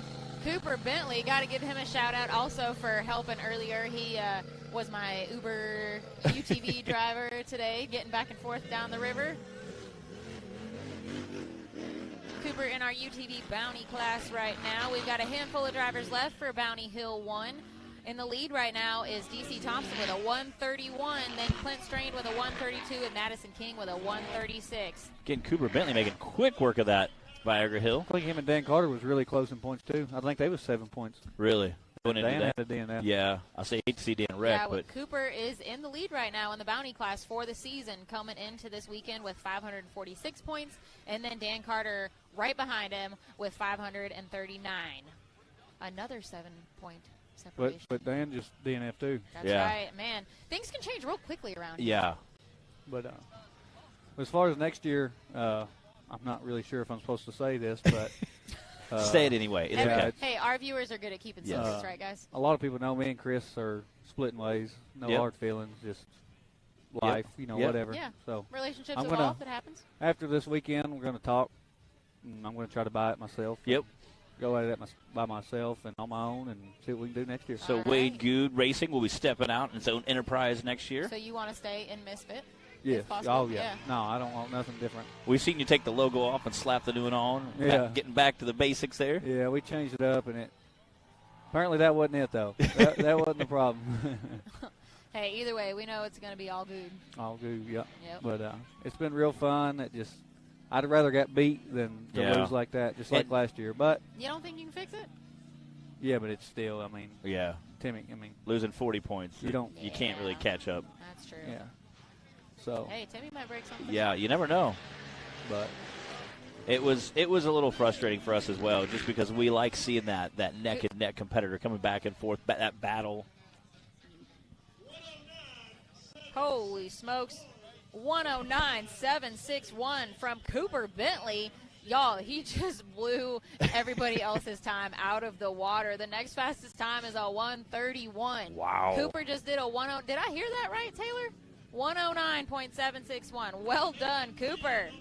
Again, it's almost compared to two gladiators. Watching two amazing gladiators battle it out. You hate to see one come into it and have a DNF.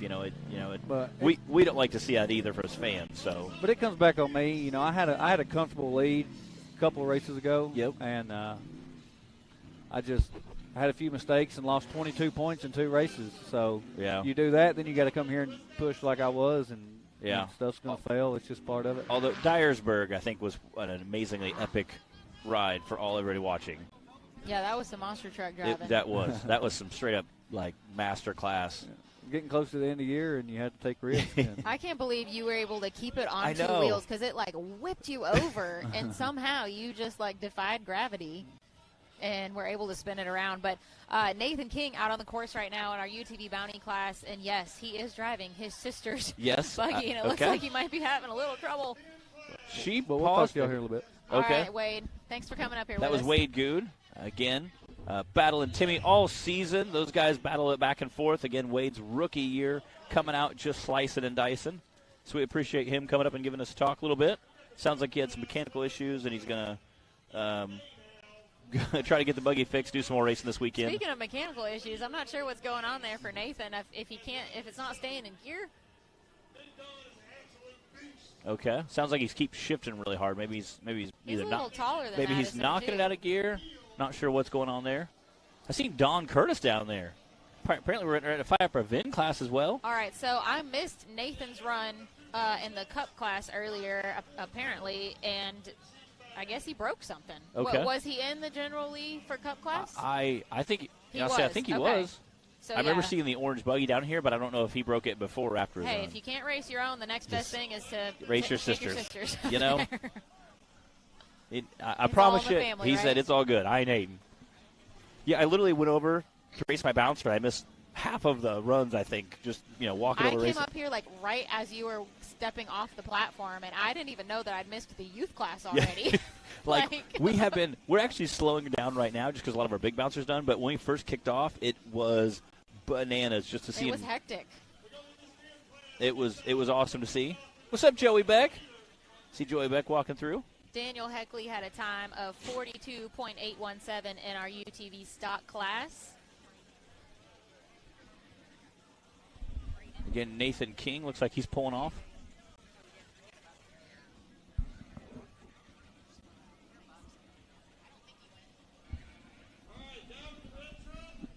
He should be our last one, Cheryl. Trying to get through there. We got Jed Harper tuning in on the live feed. What's up, Jed? He's a Southern Illinois guy, which he's like 2.5 hours south of me, but he's a Southern Illinois guy. Shout out to all my Illinois people out there. I know my brother and his little boy are probably tuning in tonight. So Nathan is still racing. He just apparently is having trouble keeping it in gear right now. That's Nathan King in Madison's buggy right out on the course right now for the UTV Bounty class. And then I guess we have wrapped up for the stock class. Did Braden Upchurch run, Taylor? I was looking for him during the driver's meeting. I did not see him. Okay. So I don't think he is here. Okay. I had him on my driver's list. I couldn't find him for this morning in the driver's list. Okay, I wasn't sure if I missed that one too or not. Well, that wraps up Hill 1 for our Rock Life Off-Road UTV stock class then. We've got Nathan King still out on the UTV Bounty course, and we have Don Curtis lined up and ready to roll for our VIN class. Again, he is our season champion. We have yet to crown. Oh, yeah, he's not getting dethroned at all. He's got 680 points. Everyone else has 200s or less. Wow, yeah. Yeah, he's not going anywhere. Our obviously most consistent driver in the VIN class. He started the season off with us in Texas. I think he only missed one, maybe 2 races. Wow, it's crazy how everything starts to kind of run together at the end of the season. But our VIN class was new for this year and definitely a very fun addition to the series, as well as our youth class for UTV. We've had a whole lot of fun with both of those classes and being able to introduce new drivers and be able to have them join in the fun in a way that makes sense for them.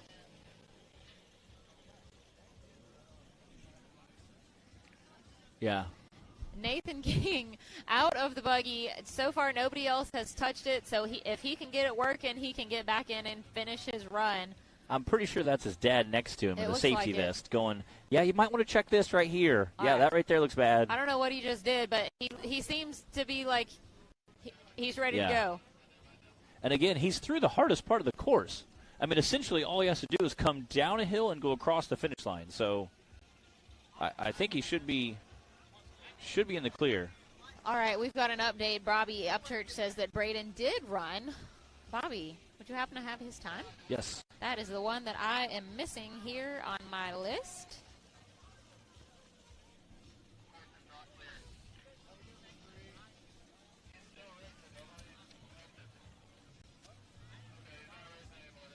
And if Mr. Bobby does not have that time, we'll be sure to get that for you guys from Braden. And it looks like Nathan is officially getting some assistance getting off the course. That is a bummer. Yeah, you hate to see that. Again, they'll be working on that car tonight to get everything ready for our second course of the evening. This is just a hiccup.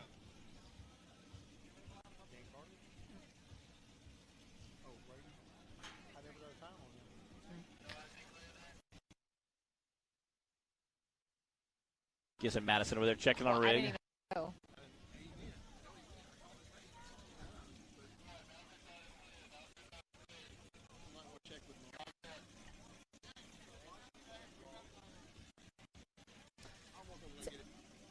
Okay.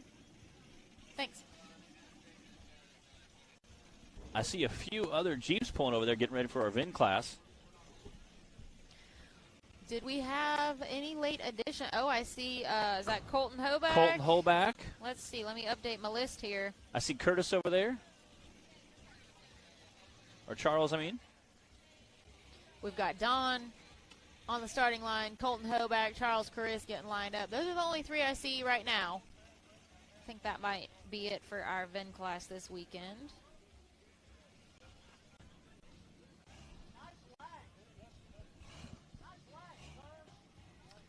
All right, everybody, it's about that time for me to say thanks for tuning in to Hillside Live here on Rock Racing TV. You are watching Legends of the Fall, the NRRA finals portion of Legends of the Fall. There's all kinds of stuff going on this weekend in Disney, Oklahoma, and at Mid-America Park. We've got the Ultra 4 finals, our own finals, the Mid-America Short Course, Pit Bike Racing finals, all of it. It's all happening in the next 3 days here in Oklahoma. So I hope you guys are able to tune in as much as possible on Hillside Live. We'll be back with our more races tomorrow morning, and then Saturday evening we'll wrap it all up. Again, that's a great shot there of our starting gates where we had guys shooting out 2 different directions at one point. Production trailer behind it. I think that's a first for us. Yeah, Have we ever done that again, before? you can pan around and see the whole crowd over to our right and left. It's a huge, huge area, but it's a great spectator. Ultra 4 was out here pre-running earlier today. getting their practice on, you know. And it's beautiful out here. The weather has been amazing. The best fall weather that we could ask for out here. All right. I think we're going to take a commercial break, and we'll be back right after these messages. The Mickey Thompson Premium Mud Terrain is on the road and full of undisputed attitude. The Baja Boss MT. No compromises, ever. We are purpose-built tires for truck and Jeep enthusiasts everywhere. All mud tires are not created equal, and here's the proof. Powerfly XD construction, asymmetrical tread design, extreme side biters, and more. Find your tire size today at MickeyThompsonTires.com.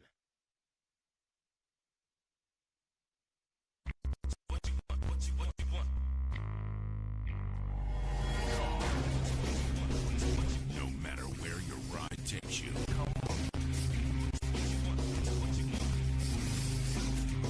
Whether it's a quick trip or a slow climb. When you choose RCV Performance Axles, you're guaranteed to finish every time.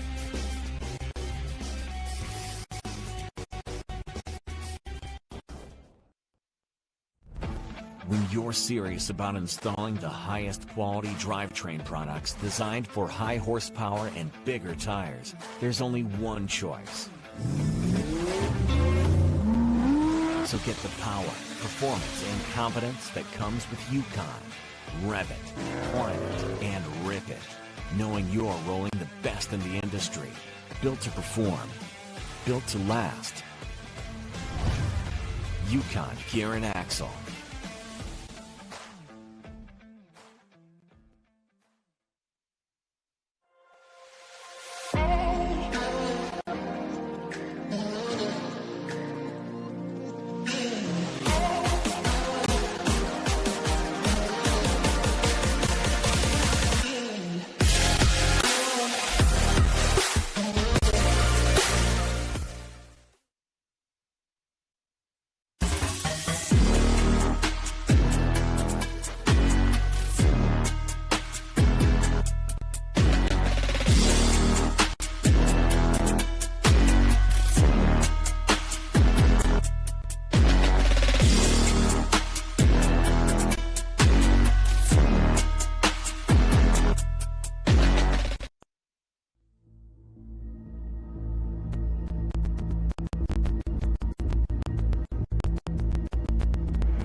Rollover awards, that should be a thing. We should add that to the awards that we do at the end of the year.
right, we are back here at Disney for the NRRA finals.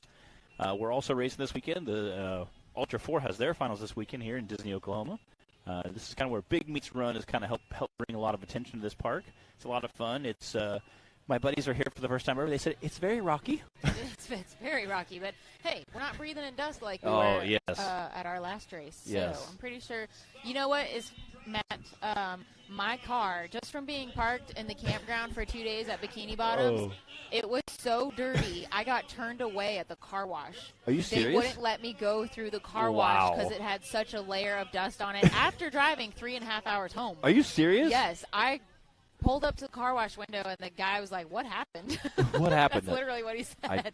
And then I paid for the car wash, got in line, and another employee came out and was like, we can't let you go through. Like, Are you all that dust will serious? turn into mud in their system, which I understand. I get it, Everybody but- behind me had to back up and so that I could back up and get out of the Oh, line. man. Like, I did not know that you could get turned away at a car wash Yeah. for your car being too dirty. That's what Wow. happened after Bikini Bottoms. I posted one picture that I had, but I had a better one from at home that I should have. But, yeah, that was a new life experience for me. The picture you posted looked pretty dirty. Yeah. Yeah. It was literally the hood, and it was different color. Yeah. It was like khaki. Well, it was My crazy. car is normally dark just gray. how much dust. And again, you could see him come by and hit that silt, and it And would that just. wasn't even down in the race area. That was up at the campground. Wow. So, yeah.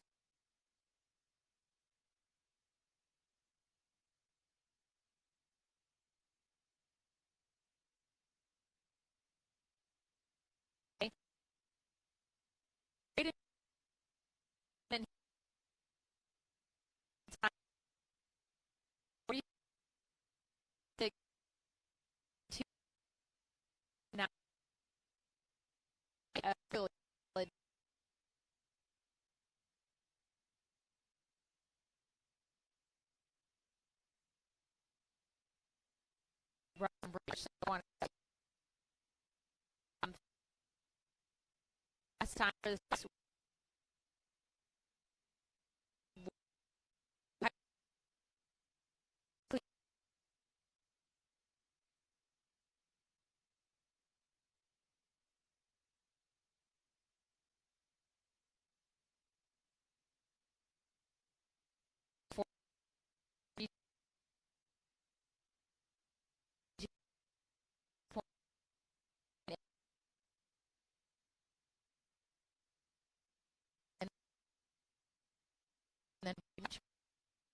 Running that big body Chevy truck we love so much. Love hearing his big motor roar compared to all the Jeep Cherokees and the 6-cylinders he races. I'm feeling that this will probably Oh! pretty course for the VIN class. Oh. Good.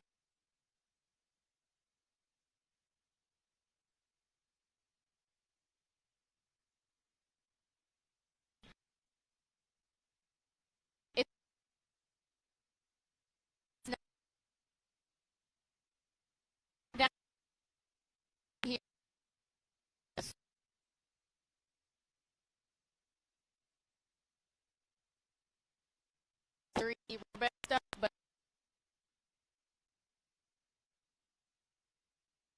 they do crap.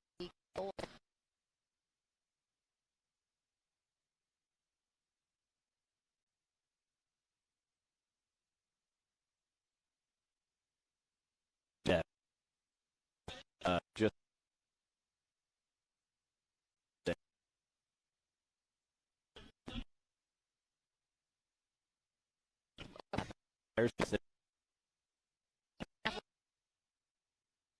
Go.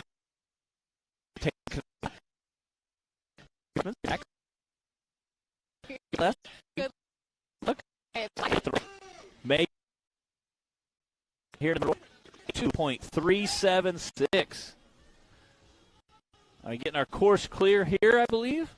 Dan's going to kick off. Don Curtis was our first driver for the VIN class Hill 1. And Dan Carter is on the line for UTV Bounty. We are back for round 2 We are. already.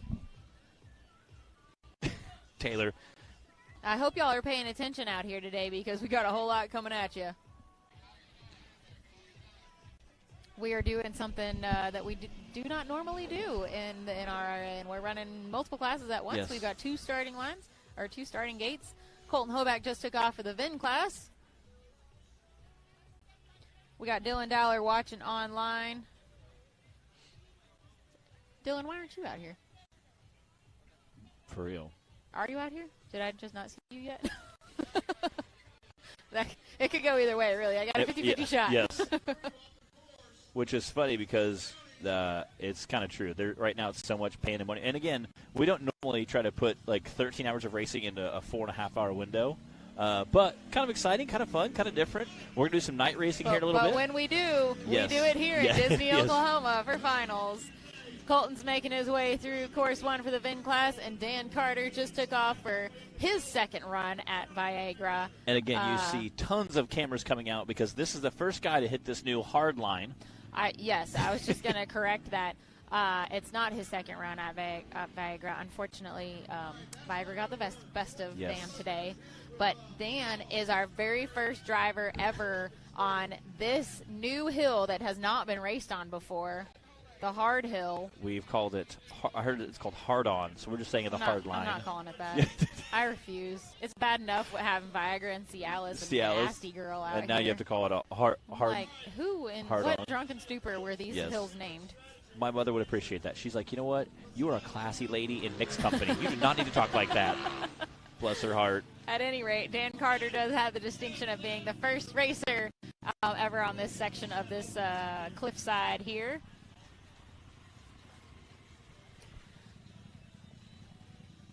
Did you send the video? Yeah. All right, you when we have a oh my gosh. When we next have a break, we are going to play the video for you guys that Matt and I made out here earlier just to try and try and show you a little bit more of that perspective on the hills that we're racing on this weekend. If you missed it earlier, we talked about that water that you could see there at the bottom of the cliff, and that we've had a pump running, since this morning, since yesterday? Yes. It's been going for hours at any rate. Tuesday, I believe they started it. All right. And it's ran pretty much nonstop. They came down and filled the generators at like midnight or 11 o'clock last night just to keep it going to help keep all the water pumping out. Because, again, the last thing you want to be is upside down under about 2-3 feet of water. A side-by-side, again, the cage is so close.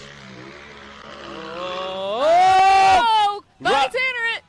Ouch. Oh, that hurt. You know he felt that. So one thing about racing on rocks, it doesn't give when you land on it at all. At least he was able to put it back. Oh, look at those front tires. He was able to put it back on all 4 tires. Unfortunately, it looks like he may have bent some stuff, and the wheels are pointing. He's got that, drift camber now. Yeah. We'll call it that. Again, no. That's... I think he may have broken both. Oh, an A arm is off. It just, fell off. Poor Dan. It's dragging behind him. Yeah. That's sad. Again, got a handful of racers trying. All right, we're going to watch a replay. And there, once you get to that point, there's not much you can really do. As he's, driving off, more stuff just keeps falling off the front end. Yeah. Again, it got sideways, and this is a super steep hill. You cannot be sideways on. Came down and just landed super hard. Again, those of you who have been to Big Meats Run have seen a couple guys tumble down Viagra like this and just kind of wadded up at the bottom. So. Oh man, tough night of racing. It has been. Carter. It has been a tough night of racing. And these rocks, like you kind of hinted at, dirt is a lot of fun, but these rocks are absolutely not forgiving. Again, great shot there of the crowd production trailer. Crystal, did Colton Hoback get a time? Yeah, and Charles. Hate to see that. Again, Cooper Bentley sitting in a line there. We got our 2 starting gates. Literally, you can see side-by-sides launching out in opposite directions right now. That is how fast we're running these guys tonight because we have to get through 2 courses for every single driver. This is UTV Stock Round 2, getting ready to kick off.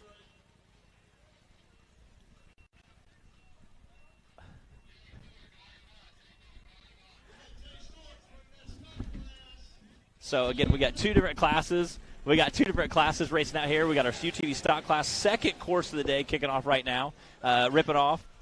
All right, I want to update for our VIN class real quick. They wrapped up our 3 drivers in the VIN class. Don Curtis had an 82.3, Charles Carris had a 63.5, and Colton Hoback had a 72.4.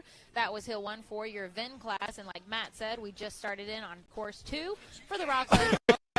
Oh, my goodness. Class. We normally...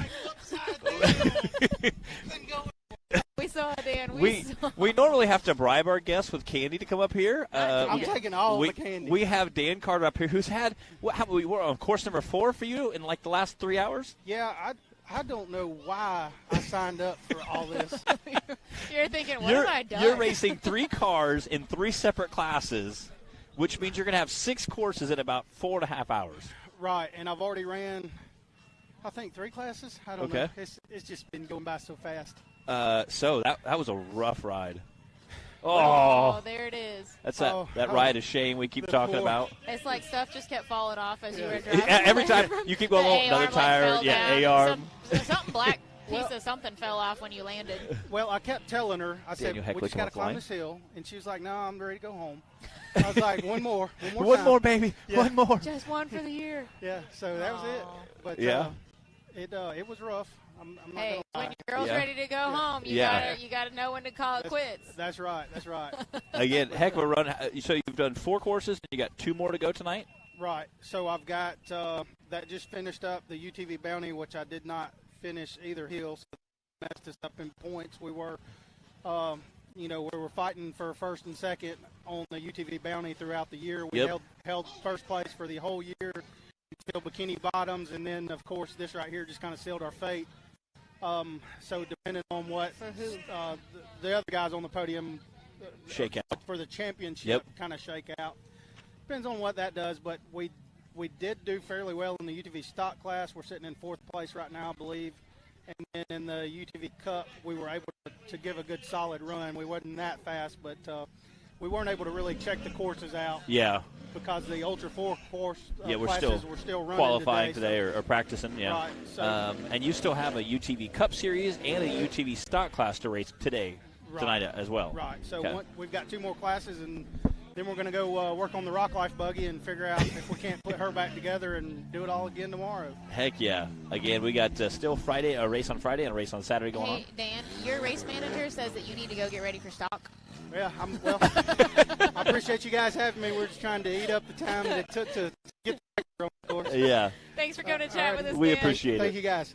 Again, that was Dan Carter Racing, part of that Rock Life off-road crew. Jody's over here keeping him on track. Yeah, she was. She had her clipboard and everything. Oh, yeah. Huge shout-out to all the people who keep our side-by-side guys going. Again, all our staff this weekend. All right, we need to catch you guys up on what's been happening in the stock class. We had Jay Stortz, Cooper, with a 42.504 and Daniel Heckley with a 38.969. We're going to confirm those times, as always, for you guys, since it's want to make sure we're keeping track of everything out here. Brandon Davis just took off for the stock class, and Cooper Bentley is out on the Bounty Hill right now. How's everybody at home keeping up? Are you guys hanging with us? Again, we have not seen any of our Bounty drivers climb this yet, and I think we're going to have see some bouncer guys give us some wild rides as well. Hey, Cooper is first in points in the Bounty class right now. He also had the fastest time by a watt on Hill 1. Yeah. So, wow, if he could just get a finish out of this one. That front end gets awful light when you get the high in the air.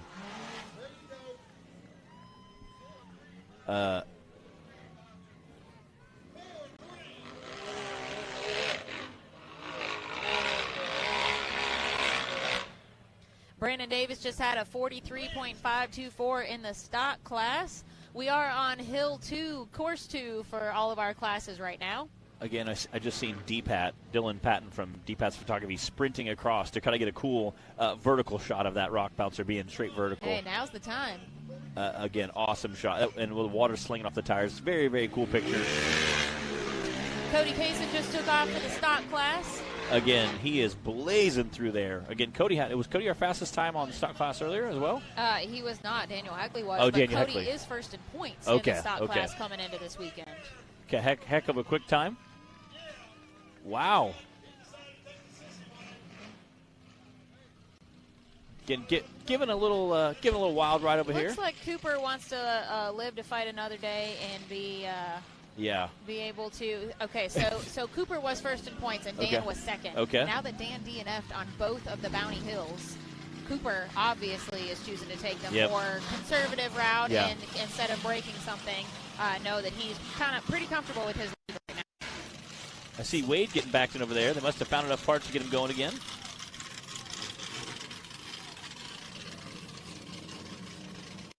That's a 45.675 for Cody Kaysen in the stock class. We've got Justin Hoback on the line now for the stock class. And Big Baby Bertha. And then we've got Clint Strain lined up in the other lane for our UTV Bounty class. Matt, this is like the ultimate test of knowing everybody's names and vehicles and keeping everything straight out here. It totally is. We've been training all season long for this.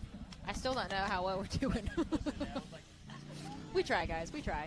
Clint Strain out on the course now. Yeah, it's Justin Hoback is just about to leave the line too. I was telling people doing what we do is kind of like forecasting, except we don't have a room full of people feeding us stats and facts. We do it all from our own head.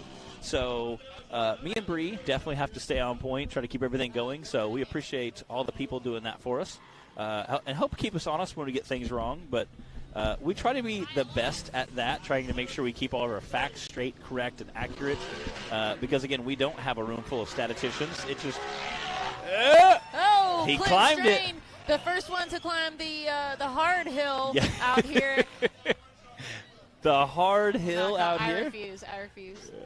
Oh, Justin Hoback just launched it down this ledge. I don't know if he did that on purpose or not. Yeah, that was a hard hit. I just barely caught that. Uh-oh. He's trying to turn, maybe? I think Big Bertha did not like that. They'll run over, I think, to make sure he's okay first. That was a pretty big launch off that hill. That was. Clint Strain is still working his way through the UTV Bounty course while we get Justin checked out.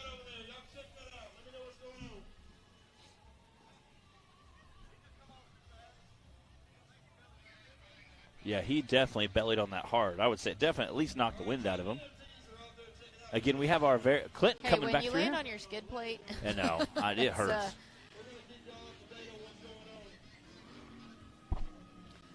That was a 99.332 for Clint Strain on UTV Bounty course number 2. We're getting Justin checked out and making sure that great shot there. It's nothing more than just getting the wind knocked out. You see all the racers backed in against next to the production trailer. See me and Bree down there. Hey, what's up, everybody? I was telling our viewers while you were talking that we give our facts from our brains, where like SportsCenter has a whole statistician room full of feed 'em cool facts. Yeah, that's cheating. So we literally just use it from our brains. So we're like, extra smart. The old steel trap. So we have to know quite a bit about sometimes. our racers, and again, names, sponsors, and all that was definitely maxing out. Hey, since I mentioned our video earlier and we've got a little bit of a break, Taylor, can we go to that? All right, let's do it. So obviously, this is a pretty tall rock face that the Masters are going to be racing on. Like we mentioned, this is called Viagra. You might recognize it from Bobby Taylor's infamous run. Matt, how are things looking out there? There's some big ledges, too!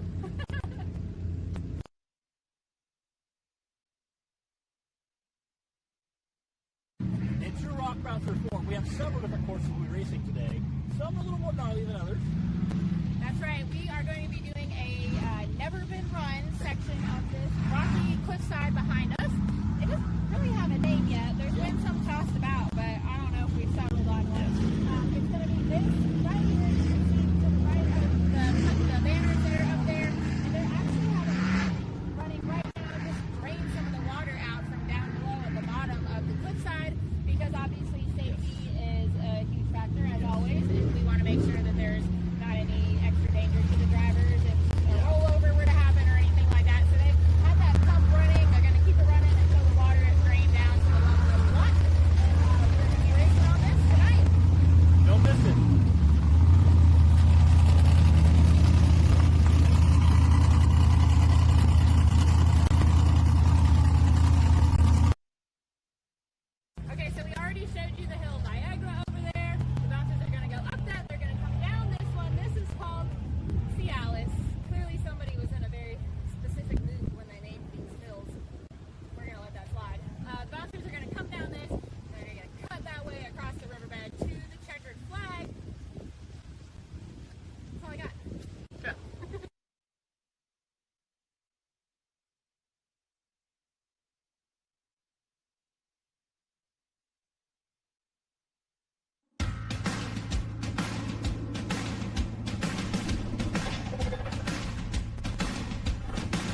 Presenting the all-new designs from Treadwear Apparel in 2021.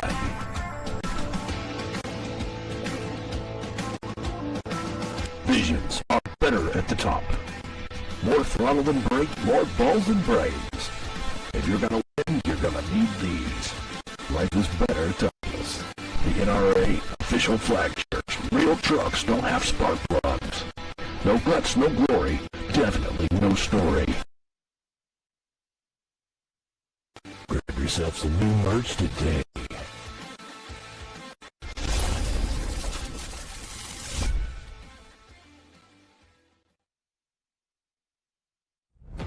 When you're serious about installing the highest quality drivetrain products designed for high horsepower and bigger tires, there's only one choice. So get the power, performance, and confidence that comes with Yukon. Rev it, climb it, and rip it, knowing you're rolling the best in the industry. Built to perform, built to last. Yukon Gear and Axle.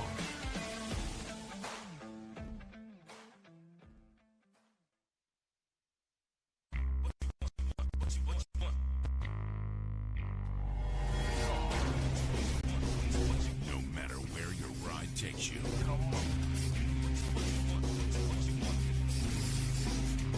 Whether it's a quick trip or a slow climb. When you choose RCV Performance Axles, you're guaranteed to finish every time.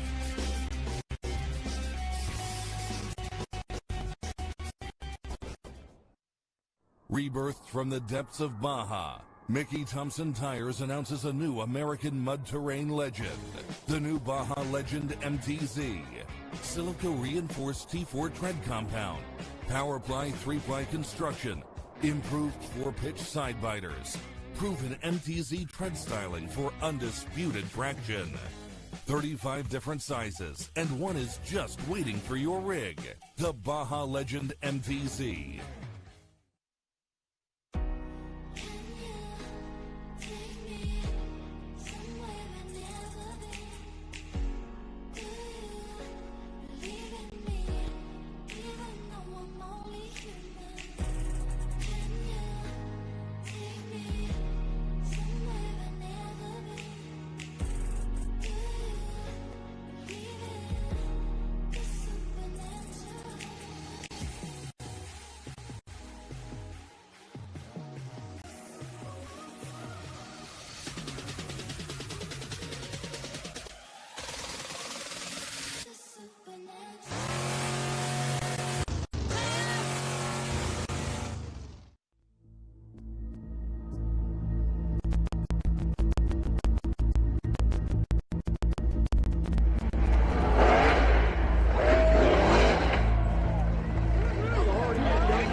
To get one of our rollover awards. That should be a thing. We should add that to the awards that we do at the end of the year.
Presenting the all-new designs from Treadwear Apparel in 2021.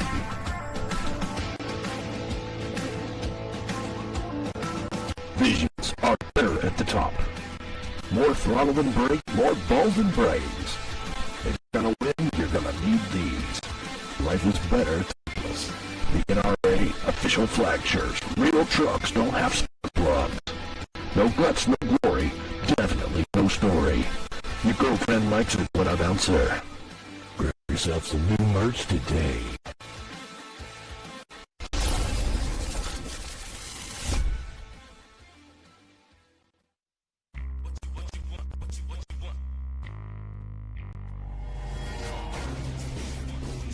No matter where your ride takes you.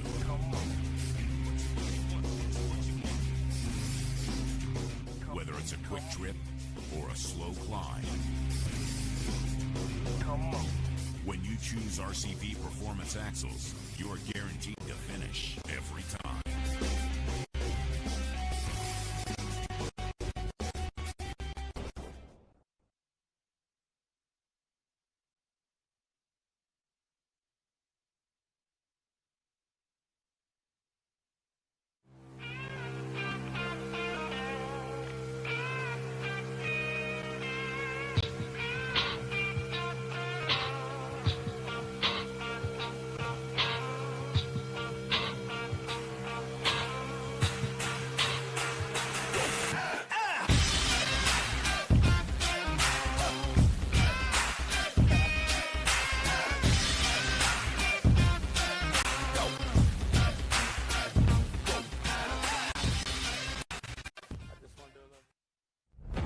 When you're serious about installing the highest quality drivetrain products designed for high horsepower and bigger tires, there's only one choice. So get the power, performance, and confidence that comes with Yukon. Rev it, climb it, and rip it, knowing you're rolling the best in the industry. Built to perform, built to last. Yukon Gear and Axle.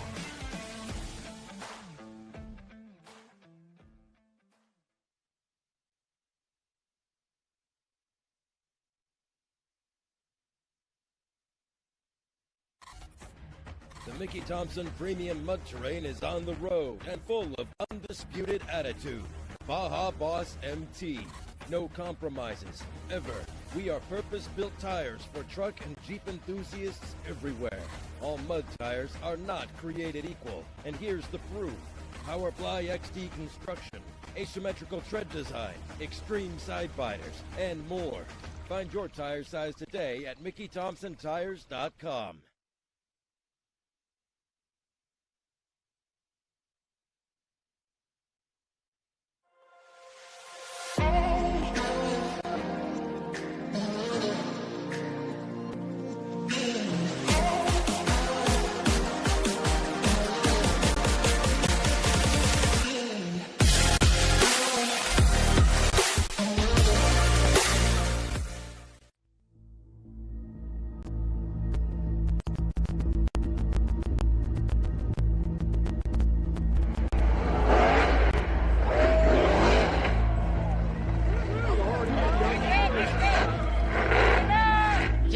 To get one of our rollover awards. That should be a thing. We should add that to the awards that we do at the end of the year.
All right, we're back here at Disney, Oklahoma. We have our stock class out of the way. We have finished that. We have our UTV series out of the way. No, we have 2 drivers left at the stock class. We do? Yes, we've got Braden Upchurch on the line, and then we still have Dan Carter. It's so crazy to see 2 side-by-sides behind me pointed opposite directions. Yeah. Like, okay, we got 2 classes getting ready to kick off. Definitely not what we're used to out here, but we are Yes. rolling with the punches and going with the flow and all those things out here this weekend. I see Madison King's rig, but I don't know who's in it. Oh. All right, Madison it is is. Madison. Okay. Nathan was racing with her? borrowing it earlier, so we just want to double-check. This is Madison out on the UTV Bounty course. We are on round 2 for everybody. Thank you guys for tuning in here on Hillside Live. We are in Disney, Oklahoma for the NRRA finals, and not just that, but the whole shebang, Legends of the Fall. We've got Ultra 4, MAO, pit bike racing, and short course racing, and all kinds of finals going on this weekend. It's all the finals. All the finals. But we're kicking it off here. Whoa! Go, baby, go! Oh, there we go, out the top. Woo! That's impressive. Bub Meadows jumping in. Wyatt Wilson, what's up? He's a guy that likes to race a little bit. Does some side by side. Just upgraded to a big bouncer. Just a little. He likes to throw down. He gets with it. He's not scared of that big bouncer. Wyatt Wilson. I like that name. We need to get a little plaque for him with a little 6-gun shooter. I like it. Chad's tuning in with us. Hey, that name looks familiar. Do you know that guy? I do know that guy. I feel like we should do your. Speaking since that guy jumped in, I feel like we should do your 2 truths and a lie. I didn't narrow it down yet, though. I feel like we should do that because I would be curious to see how many of those he knows 100%. That would be funny if my dad didn't get them right. All right, Braden Upchurch just took off on the stock class side. Madison King. Where'd she go? Oh, splash. Uh-oh. I seen it come to a stop after. 8.6455 for Madison King. Came flying through that starting at the finishing gate. You know what, guys? We're doing something else that you don't normally see with the NRRA, and we are night racing. Yes, I'm super excited. You can tell, but it is getting dark out here, and we've got some big old lights set up. We still have several classes to go. Braden Upchurch just wrapped up his run. 39.454 for Braden Upchurch. What? We have DC Thompson sitting in the line over here in his buggy. He ran an in-car on the first course. So this will be their second course. Dan Carter coming up again. He's getting ready to kick off in his stock UTV.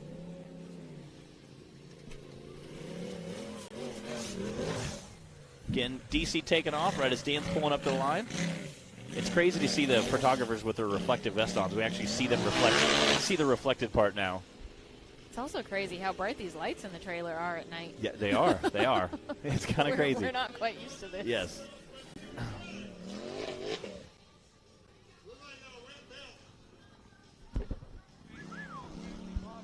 So if you missed it earlier, we were talking about this section of the hill that DC is on right now. This is the first time that this hill has ever been raced on. It was new for this weekend. That is Viagra over to the right of it that we raced on for Hill 1. Oh, getting squirrely with it up there. Jed Harper wants to know the bouncer rundown for Hill 1. Unfortunately, Jed, I missed about half of that while I was over working with Speed Sport, and I do not have a full rundown for you. Out the top, DC Thompson goes. But I can tell you that Tim Cameron had the fastest time with a 76.5 for Bouncer Hill 1.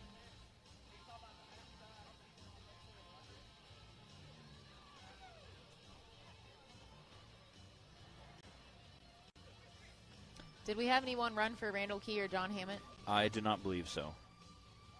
Again, I wasn't. Update my list here. Or Scott Goforth, Jonathan Andrews, any stunt doubles? I don't believe so. Come on, Matt. Again, I you was have not. to know these things with absolute certainty. I was not. Yeah, I was not here for all of it. All right.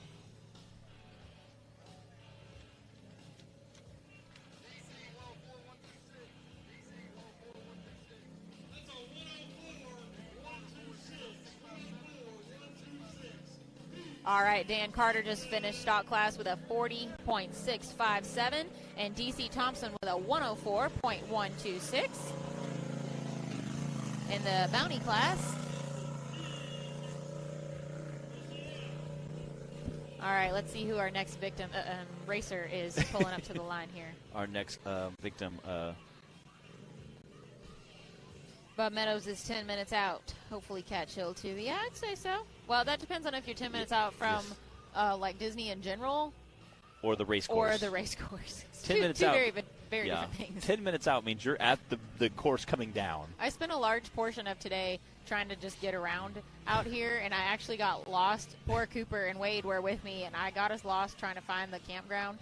And luckily, Cooper actually knew once he asked who I was looking for and was able to lead us there. That's funny. And then I spent a whole lot of time going back and forth up and down river from the Ultra 4 production camp Good back down Good here. Times.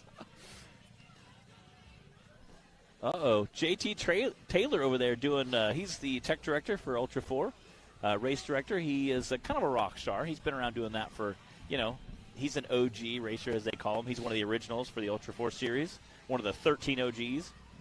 So, Nathan King back for round 2 for UTV Bounty. He did not finish his first run in the Bounty class today, unfortunately, and he is in his sister's buggy. The Mad Dog Racing buggy doing what I believe is probably unexpected, the double duty today. I didn't see Nathan's first run in the General Lee, so I'm not sure what exactly broke or happened there. Again, we're trying to explain how steep that hill really is. I think the only saving grace out here is just the pure traction of the rocks that we're racing on.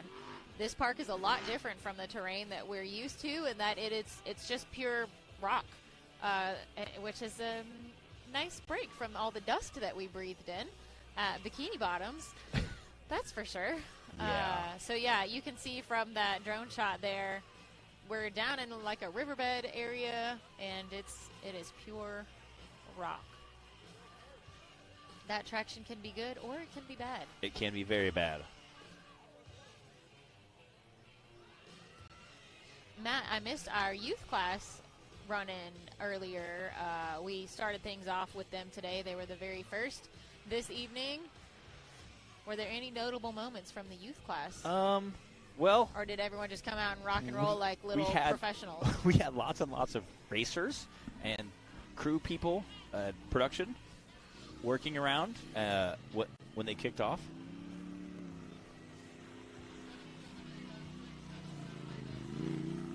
That was a 77.896 for Nathan King. That is the fastest time right now on Hill 2 for the Bounty class, so he came back with a vengeance. All right, Matt, so you can finish your story. Yeah, Sorry. There was tons of staff and tons of racers over here when they kicked off the youth class, and the youth class were fearless. Well, they're racing their course whether you're in their way or not. So we had kind of an impromptu fleeting of people get out of the way of the youth class. People were like, what's going on? These youth people, they're hauling through. They're like, we're racing. That's what's happening. They're here to race, Move. okay? It was very cute. Oh, man, I'm sad I missed it. It was very, very cute to see. So it was awesome. Yes, I do believe we have our first bouncer. Yeah, Bub Meadows, you better hurry up because we've got bouncer course number 2 coming at you. Trent Ratcliffe just pulled up to the line. Colby Reich is watching. What's up, Colby? Thank you guys for joining us here on Hillside Live. Matt and I are excited to be bringing you all this action going on at finals weekend. Here we go. If you can't tell, then you obviously haven't been watching, but we've got a lot more going on than usual. We're running 2 classes at the same time. You can see our 2 starting gates there. We are doing double duty this weekend to the max. And not only that, we're racing in the dark. Yes, and now we're doing some night racing, which is awesome. Again, you can kind of see the glow of the light at the top, but I promise you the sun is set. Look, we couldn't let the drivers just get too comfortable. Oh, yeah. We had to keep them on their toes, even though it's the end of the season. Yeah. Again, I might need a spotter once I get up there. Again, there's lots of ledges you can't really see over. Ooh, Trent! Trent! Oh, stop. Okay, good. Woo. We have seen the underside of Sucker Punch a lot this season. We have. Poor Trent. Again, people don't realize how gnarly that is right there. Steep. There's a couple of big ledges. Oh, my goodness. Clay Kaysen just took off. Again, Clay was one of our recipients, I believe, of the Skinny Pedal Award earlier this year. Yeah, he was for Rush Springs. What was before Bikini? Yep, for Rush Springs. Good job, man. All right, I think we're going to go back to our replay. There we go. Again, this is Trent Radcliffe in Sucker Punch. Radcliffe?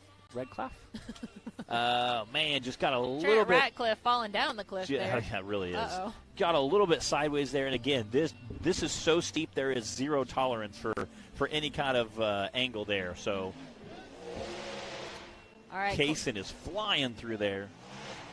Clay Kaysen is second in points right now for the RCV Axle UTV Cup class. Swinging through that finish line.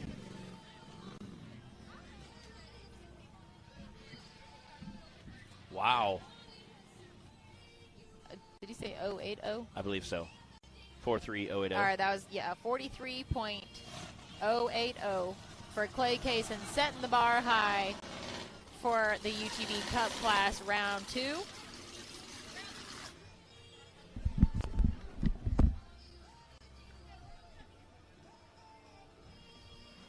Speaking of Skinny Pedal, I hope you guys enjoyed that little highlight reel that we've played a few times. I'll put that together because, hey, who doesn't love a good highlight reel of all the carnage that has happened so far in the season? And we wanted to give the Skinny Pedal Award its due in all of our nominees so far. I think we got most of them from the season in there and are planning to make an even longer clip after this weekend and make it a 2022 Skinny Pedal highlight reel. Hopefully that'll be out for you guys to watch in the near future.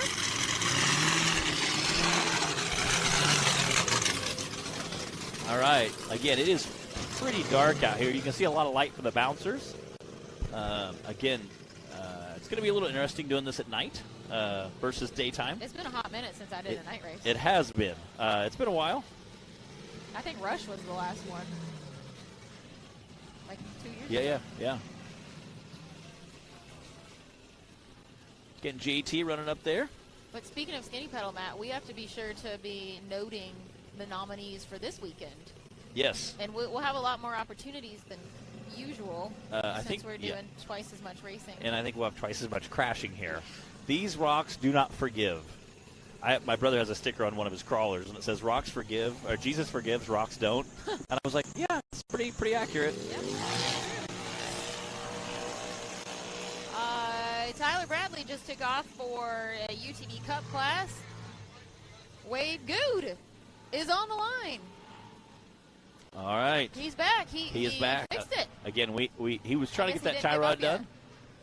Again, he said, I said earlier, he's going to come out and try to absolutely thrash this and still push Timmy to the limits.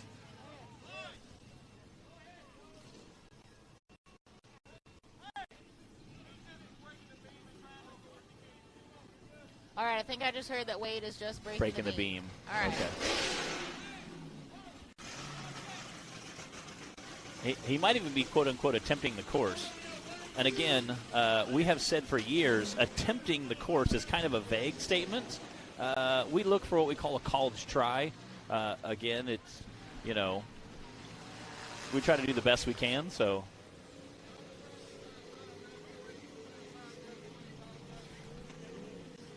That was a 55.948 for Tyler Bradley over on our UTV Cup course. What's up, Kurt Bryant? Thanks for tuning in. Ryan Boyd jumping in there. What's up, Mr. Ryan Boyd? It's been a hot minute since we've seen him. All right, that was Wade Good's attempt at the hill just to gather what points he could. 10 points, yeah. I say, you hate seeing somebody lose some points. You know what? If the hard to imagine happened. Yes. And Timmy broke. Yes. On this hill. Yes. I mean, that could technically mean Wade is still in the running if he fixes it and is back for the rest of the hill. So. Oh, yeah. Hard to say how any of that's going to shake out yet. Some of the Mid-America staff out there helping us out. That's Gus. He's the a staple at the Mid-America Off-Road Park. He when nobody else can get it done, you call Gus and he can get it done.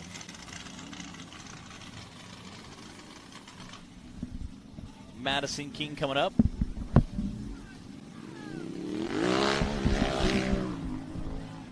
Again, Madison King will also be racing in the Madison King rig this weekend. I don't know if Nathan's going to try to get his fixed or what the problem is. We'll have to have a little chat with him after the broadcast. Wow. Jay Storch just fired up foreplay. I just lost my train of thought. Jay Storch just fired up foreplay next to the broadcast booth. Right next to my Right head. next to us. Bree about came out of her chair. All right, Brandon Davis on the line. Off the line. Yeah, On the course. straight up monster trucking through that IFS suspension. Matt, do you have headlights? I have headlights and I have underglow. There you go. Light her up. Yeah. Oh, look at Brandon. He's probably going to feel it out again. He has an independent front suspension, a little different than some of the other guys. So he's going to try to kind of play a little bit. He's probably going to bounce that front end and see how it feels, kind of soak it up. And 5-1, Taylor. again, that is a beautiful, beautiful drone shot right there. Oh, Brandon. Madison King just had a time of 51.309 over on our UTV Cup side.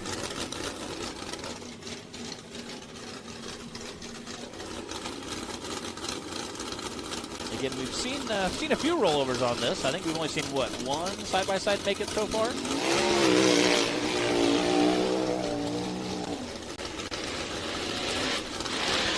Come on, go, go!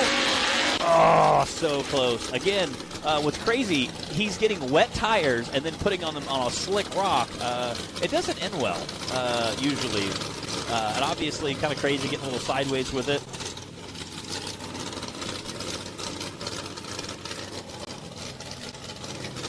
Taylor, can you ask who's out on course for a Cup class, please?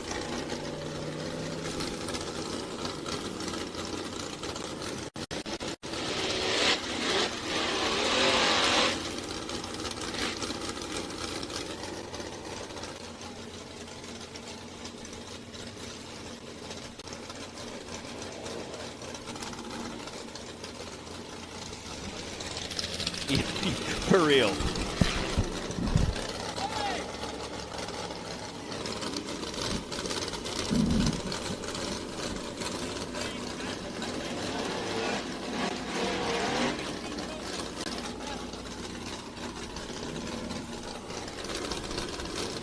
All right, Brandon Davis still giving it everything he's got. You can see Brandon Davis like splashing through the water as he's rolling back. All right. We have a special guest going to hop in the booth with us. Oh! All right, everybody. We have a very special guest now in the booth with us. Introduce yourself and what is your part in off-road normally? Mate, it's so good to be here. My name's Jim Marston. If I'm not racing Ultra 4 cars in Europe, I am over here introducing people to Ultra 4 in America. I get to announce the races like King of the Hammers, Mid 400 and stuff like that. But this is my first time at a rock bouncing event, and I'm super stoked to be here. Hey, tell us which driver that you know and are here in particular Oh, to man. watch. This is embarrassing. I'm a massive Timmy Cameron super fan. So, I've got to see.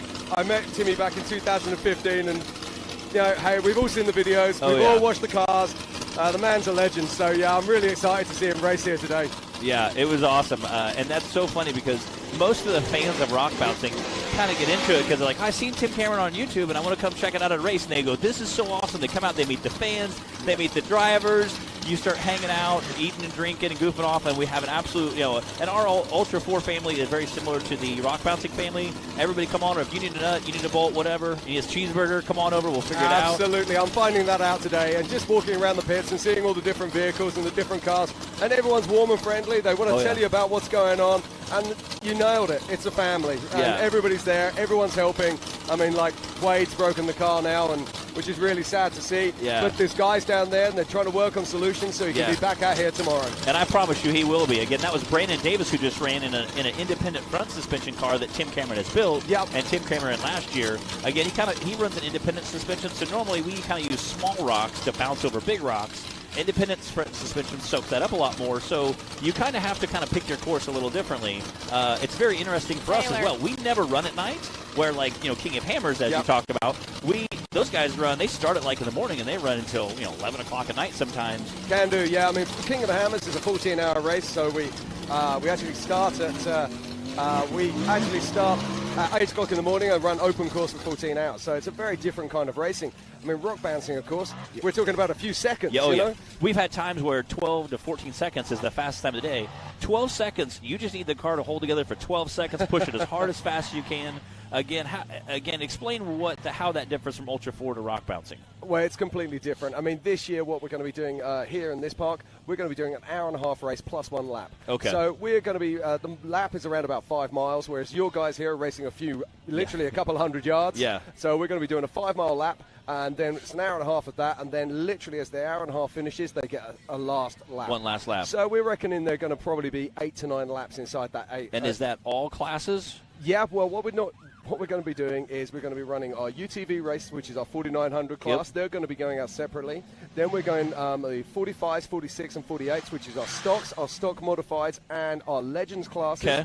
They'll be going out together. And then there's the big dogs. It's the 4400s. Okay, I'll be honest, those are the ones that get you excited. Oh, yeah. They're the ones with all the horsepower. And that'll be qualifying tomorrow. Qualifying starts at 8 a.m. tomorrow morning, and the qualifying's a bit different here this year. So what we're going to be doing, instead of like a circular course, is literally a point A to B, and it's absolutely guns out, give it 120%. Fast as you can rip it. Fast as you can rip it, and send it to the finish line. It's going to be interesting. Don't forget, we've got guys out there running up to 1,200 horsepower. Wow. So... But the thing with Ultra 4, I mean, look at this. Again, speaking of 1,200 horsepower, this is Justin Wills. He's not quite there, but he's getting close. Again, you can always tell his buggy that giant purple whip.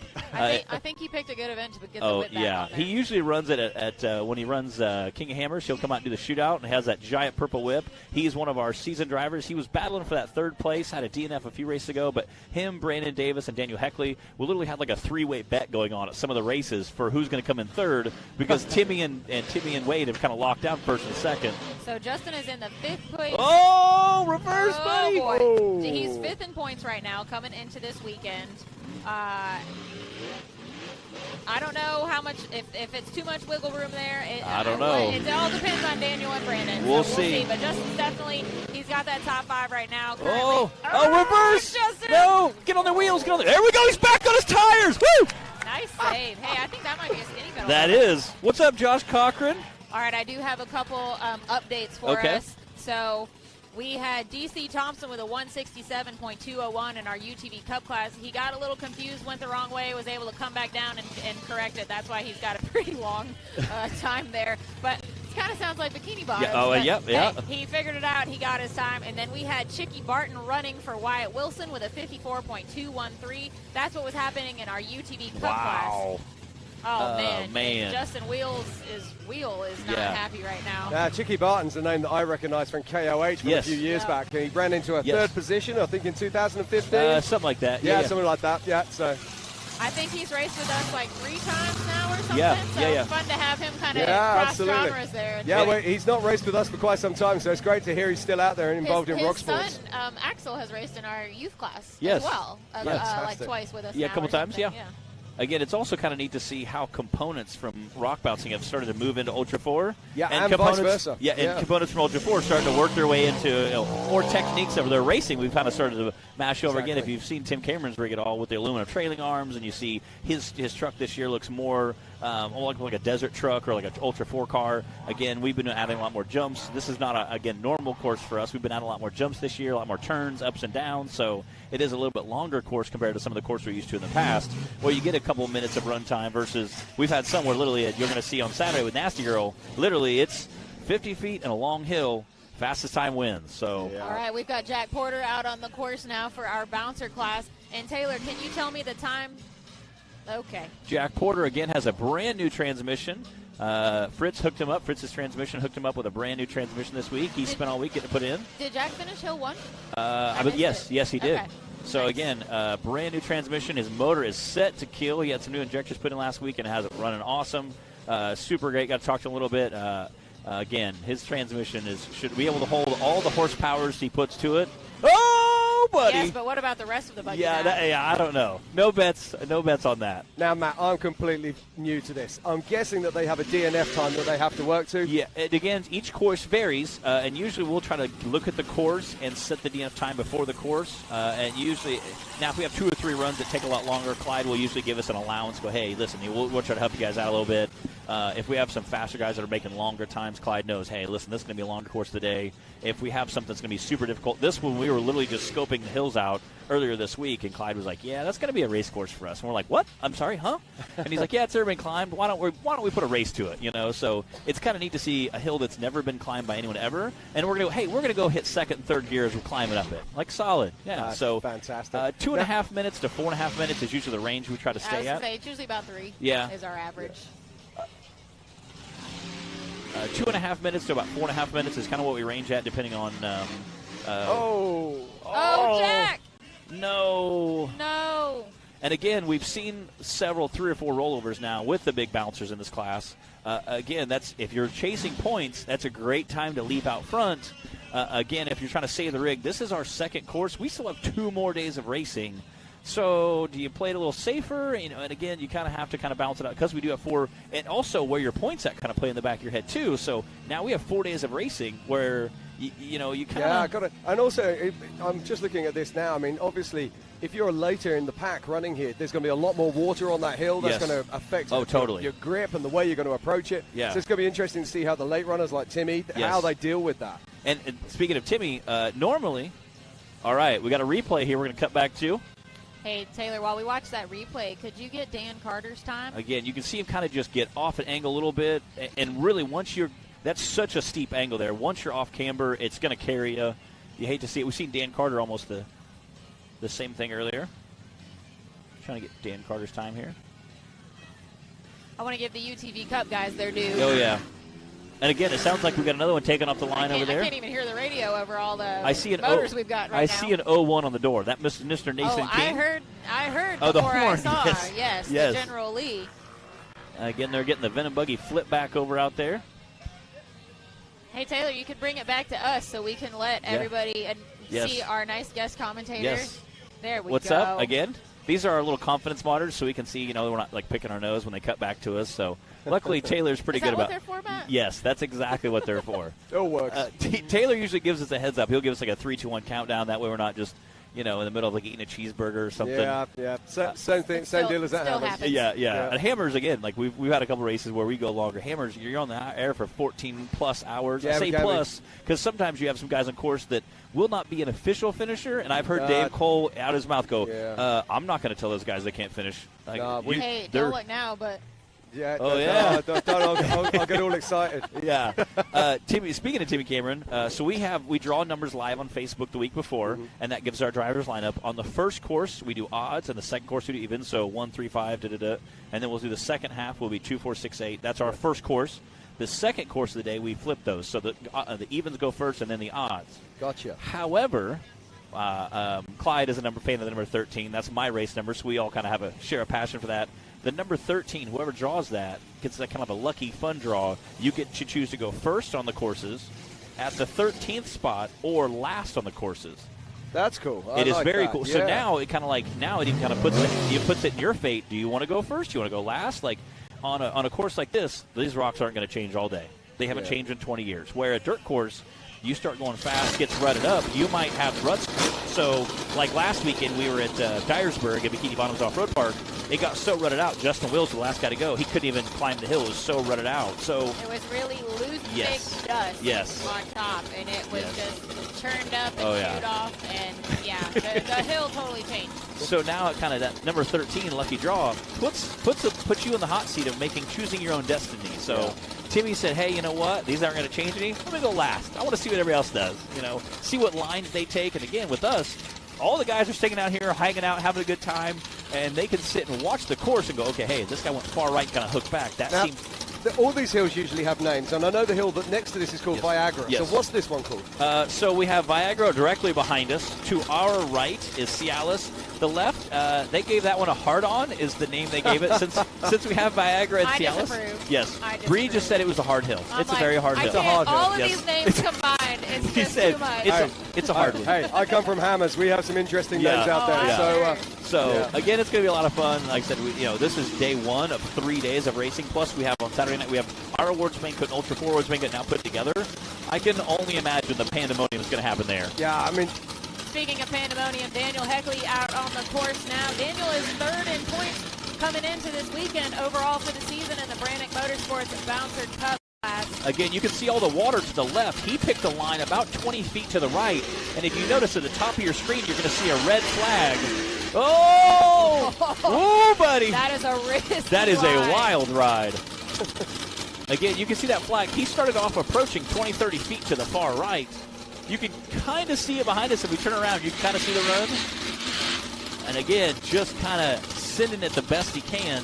Obviously, once all that cold water gets on there, your tires are cold, the cold water. We do run a super soft compound. Cold water, cold tires. You have as much horsepower, but you can only spin a tire so fast. It's obviously super steep. I actually went and climbed it today, and you literally have to, put your fingers on the ledge. Oh, buddy. Look at him just skating across there. Wow. Ooh, that's a risky line. Ooh. Wow. it's incredible to watch, isn't it? The way they have that power and control, the way they can hold it on the hill, dance it across and then come back down safely. Yet again, you can see him kind of taking that far, far right line to see if he can maybe pick some advantage up. Again, he has to stay to the left of that red raceline flag up there. And I think it's really difficult for people at home to understand how much skill it takes to be able to actually save it when it goes wrong. Oh, yeah. It takes master expert level of skill. Yeah, I mean, to be able to feel those millimetric moments on the tyres, to be able to feel exactly where the wheels are at any given moment using hydraulic steering, that takes a lot of skill. Oh, and to be able to for me, there's almost more skill in saving it from a failed climb than there is in actually making the climb. I completely agree, and you'll see some of the guys that are very, very good drivers that will be able to save it. And there's been a few times I wished I could save it and it didn't end well. Well, and actually, Daniel had a great save at Hawk Pride earlier this year, and it won him the Skinny Pedal Award. Yes. But speaking of, that was in the little highlight video that we played. I'm not sure exactly what happened there. I see Gus from Mid-America pulling out. What was that time, Taylor? Justin Wills pulling out there. All right, Brandon Davis just ran a 51.530 over on our UTV Cup course. And again, no one's touching the rig, and the reason why is if anybody walks up, touches the rig, or does something to it, plugs something back in, automatically DQ'd. So we can come up and look around, and even we might hold on to a bar and go, "Hey, that sensor, you probably want to plug that back in." And again, that's why you see a few guys out there. Gus from Mid-America pulled up, and probably talked to him, make sure he's okay. So let's talk about rules on these vehicles. Okay. I mean, I'm looking at this vehicle now. I can see it's probably running a 40 or a 42-inch tire. 43-inch. 43. Everybody pretty much runs a 43-inch sticky. Is that due to a rule book, or is that just what works best? So let me tell you all of the rules for our vehicles. We have about, excluding safety rules, because we have about 40 safety rules. All of the rules covering every single rule in the Bouncer is you have to have at least a 39.5-inch tall tire. That is every rule for the entire Rock Bouncer series. Good grief. Any motor. I know it's hard to keep up with. Yes. Yeah, I was going to say that's a heavy rule book. Yes. That's a real heavy any rule motor book. you want, any transmission you want, any transfer case you want, any chassis weight you want, any suspension you want, any rim and tire combo, any axle, any drive shaft, you name it, you can run it. And we have seen all kinds of guys, a variety of chassis builds. We had a couple guys earlier last year that built some lightweight chromoly chassis that usually did pretty well. I see Justin Wills giving a wave. Justin's either playing charades out there or he's saying that Daniel needs a little help. I would say so. I seen the window net come open, so I would say he's done. That's never a as good far as sign. rules, we do have a pretty safety-heavy rule book. And again, much like Ultra 4, we play well with them, so we have a lot of similar rules in most cases. Wrist restraints or window nets, 2-layer, one-piece fire suit, Hans device, head neck restraint system for you guys out there, window net or wrist restraints. We have one extinguisher in the car, one out of the car. Next year we'll be going to a mandatory full compression fire system. So that's something that we're looking to bring into Ultra 4 right now as well. There's a couple companies when we first started doing it that reached out to us this series and they said, "Hey, we'll cut you guys a package deal if you want to buy 10 or 20 or 50 of them, and that way we can help get the cost down as low as possible with our suppliers." Because as safety equipment, that's something you really want to. You're not trying to jab somebody. You want to make it as quality and as safe as possible. It's safety first. We come here to race. We come here to have fun, but we all want to go home as well. So at the end of the day, that's what it's all about. But I love these cars. I love the technology as well, and I love the fact that, as you said earlier, the different sports are borrowing from other sports, bringing those ideas and then putting them into this sport. And it's fantastic to see. And again, we appreciate, like I said, I tell people all the time, we only steal your good ideas, okay? We will only steal the good ones, I don't know, I've seen some pretty bad ideas out there as well. Again, Stan Branik started with the aluminum trailing arm. He ran in his car for quite a while. He made it. Timmy Cameron was the first one to run the aluminum trailing on a bouncer, and I was kind of hating on him. Not hating on him, kind of just teasing, like, I don't know if it's going to last on a bouncer. We hit stuff pretty hard, and sure enough, it held on Timmy's first rig for a couple years, and we were able to thrash on that super hard, and it took, several years to finally break one. And it was kind of he landed on a rock just right. I mean, something has to give when you're landing a buggy on a rock that hard. So, and again, now you've seen a lot more guys add them on our cars. And this year at Hammers, I was walking around the lining up Saturday morning, and you could see them more and more aluminum trailing arms. Yeah. So lightweight, stronger. We call it aluminium where I come from, but that's it. But we'll forgive you. But the different grades. That sounds like whatever Wolverine had in. Yeah. The 600, the 6,000 grades, but then it's the 7,000 grades, the 707.5s. They are so strong. They have so much duplicity in the material itself. And we're using that so much more now, whether it be in the links, whether it be link arms, or it's steering links, and we're borrowing that into other areas of the race car build as well. The thing I find really interesting with the bouncer classes is looking at the suspension. A few years ago, we were looking at guys that were just running coilovers. Now we're looking at guys that are running 5.2 bypass shocks. Yeah. What's going to be the name of this new heel we just made? Hey, now there's a thought. Yeah. We'll give me you 5 honors. minutes. Yeah. Wow. No, totally. You're seeing, again, we guys, kind of started the old Brock Donkey, again, very trail rig type stuff, and we've evolved to, coil springs and coil carriers with 5.2 bypass, and you see almost as much technology here as you do Ultra 4, and guys are constantly pushing that bound. Well, it's also the other thing is in Ultra 4, we spend a lot of time tuning suspension, really doing that, and we're now seeing a lot of that in rock bouncing as well. They're really changing valving, so they're not just taking a generic shock absorber, they're now taking that and actually changing it to work with this sport. Oh, totally. That's really impressive. And again, speaking of Tim Cameron, he's kind of one of the guys that started kind of pushing that envelope. He really started dialing things in, and you could see it, how fast he could go over some rocks or bunny hills or even just a small rock garden, how fast he could go compared to some other guys. And they all thought, hey, we need to get on this bypass thing. So it's kind of neat to see our sport evolved again. We copy stuff, like I said, from trophy trucks, from Ultra 4 guys. We only steal the good ideas, though. So, but equally, it's also like the motors as well. The difference between whether you be big blocks, whether it be smaller LS, or like Timmy, of course, with an LS with a supercharger. Yep. And we're starting to see that now coming across into Ultra 4. Oh, yeah. It was quite rare to see forced induction. Yep. But now I think Timmy's had an influence on that. Oh, People are seeing it can be reliable. Yes. People can see it produces vast amounts of horsepower reasonably cheaply. And so now people are starting to use that themselves. And trying to keep it, I know a lot of guys in Ultra 4 kind of worried about, obviously we race so long with all, it's very hot there. How are we going to keep this motor cool for 14 hours solid? Yeah. When we run for 12 seconds, you don't really get that hot. You might be wide open throttle, but it's only 14, 12 seconds, a minute, whatever. Whereas if you're running for 14 hours, that's going to be is going to be a problem. You got to be able to cool, especially if you're going slow through rocks. Exactly. We have to worry a lot about that. There's a lot of people doing different things. And myself now, we're using heat exchangers rather than the old radiators, and that makes a big difference. Okay, looks like we're about to go live on course in a minute. All right. We got Jay Stortz on the line and Ford Play. Ford Play. We always try to make sure he runs a Ford motor, so he has Ford Play. We try to make sure we have that pronunciation correct. What sort of horsepower is this guy going to be putting down? He's probably close to that 1,200 horsepower range. This is a new chassis he built last year, and he pretty much had all new parts put on it. It's pretty bad. It's pretty gnarly. Am I right in thinking that there's a rock bouncer out there that's got a top fuel engine in there running methanol? We had a guy running we have one guy that he's about 1,600. We have another guy that's might be closer to 1,800. We got some guys out there running stuff. Shane had the Gold Rush buggy. It was super high horsepower. Another guy named Clint has a super high horsepower buggy called the General 2.0. They're running. Clint, I know, is running like a 680 cubic inch motor. Oh, look at this! Almost! He's at the top! Now, everybody paying attention, he did hit the flag, so that will be a 30-second penalty, but he did complete the course, so he will get points, and as of right now, he is our leader right now for this course. I don't know if we're going to see some other guys. I see a bunch of the drivers kind of jumping up and down over there, so cheering, so I think we have seen the line now.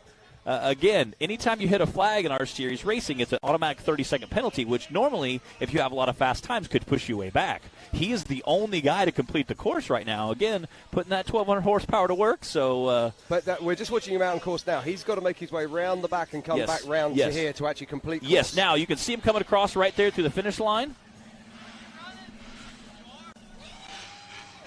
Okay. Oh, he is stoked. You can hear the crowd going nuts. Yeah, that's a fantastic run there. All the drivers are jumping. That's his son-in-law who just raced, who wasn't able to make it, out there high-fiving him. What was it? 9.3.116 with the penalty. Again, I'm not going to say Jay studied that earlier, but knowing the course, and again, like you guys do a lot of pre-running, walking our course, we just call it walking because it's such a short, we can usually walk it. So getting out there, walking the course, clearly paid off for Jay. He picked a smart line. Again, that might have been a plan all along. Now you can hear the thunder as he's literally parking right next to us on the stage. Yes, and that's an idle.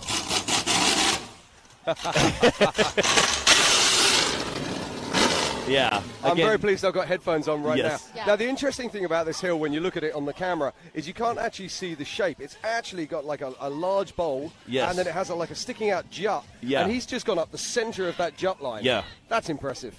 All right, well, I'm getting paged. I got to go climb on my buggy. I'll see you guys in a little bit. Okay, see you in a bit, Matt.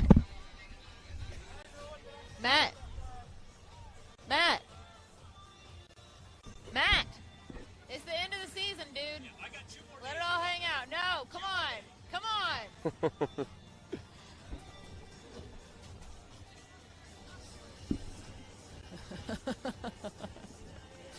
Oh, man. We're going to give Jay Stortz a minute to get out of the buggy, and then I'm going to see if he'll come up here and talk with us about that run that he just had. He is our first bouncer to complete Hill 2. He took out a flag in the process, but, hey, when you got a flag penalty up against 0, I'll take that flag. I'll take that flag penalty all day long, Bree. Now tell us a little about Jay. What's he been doing with his career? With his career, you know, Jay. Sorry to put you on the spot like that. Jay's been really fun to watch for the last few seasons. He started racing with us. What's it been? 3 years now, Taylor.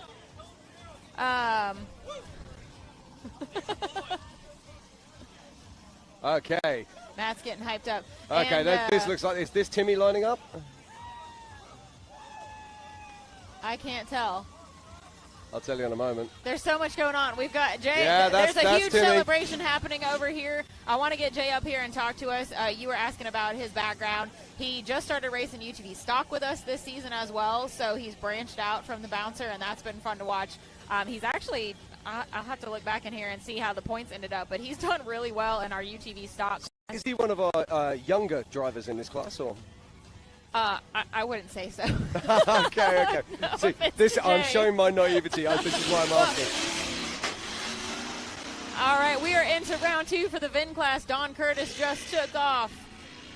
We're moving quick here, folks. I hope you're paying attention at home. There's a whole lot going on here, that's for sure. But it's Timmy Cameron who's now lining up under the race line arch. Jim's only got eyes for Timmy. Oh, no, it's a bit of a bromance. Okay, live on course now is Timmy Cameron. Let's see what this legend can do. This man has won more rock bouncing trophies than anyone else. And there's a reason for that. Now, can he show us why? Approaches the hill, lines those wheels up, and unleashes horsepower. Oh, look at this. Look at this. It's a masterclass here from Timmy. Wow, he really just made that look super easy. Jim, have you ever heard of the Franklin Flutter? I have not. So, did you hear how he patted the gas? Yeah, we could. No, see, at home we call that throttle Tourette's. Okay. I like that. I like it. Well, Timmy's from Franklin, Tennessee, and that name has been attributed to his style of throttle control before the Franklin I have Flutter. to ask a question here, because the flag wasn't actually replaced before he ran. I don't think he was anywhere near the flag it's line. Up there. Oh, was it? Yeah. Oh, yeah. They're quick. Yeah, they're completely quick. different line. He went straight up the middle, so we didn't even get a look at that flag. So a beautiful clean run there from Timmy, and that's the second hill he's won today, I believe.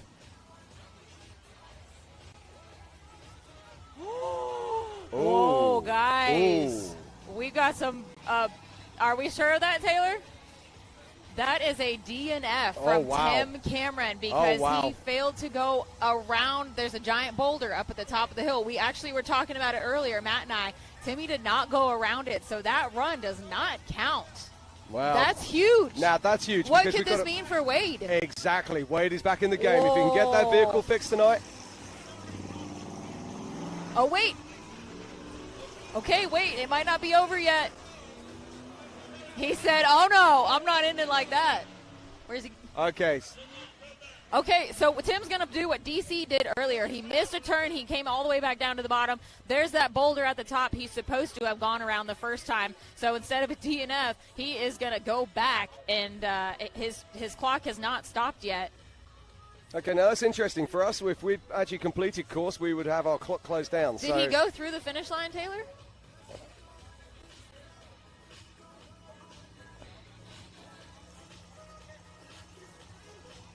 Okay, I think there's going to be some words to be said about this, but we'll catch up when Race Ops can tell us what's going to happen. Hey, do you guys have drama in Ultra 4? Of course we do. In every type of motorsport, there's drama. It's a silly question, right? That's why we love motorsport. It's a silly question. I could not hear the radio, Taylor. If you get an update, you can pass it along. I know you guys are definitely curious to know how that ended up.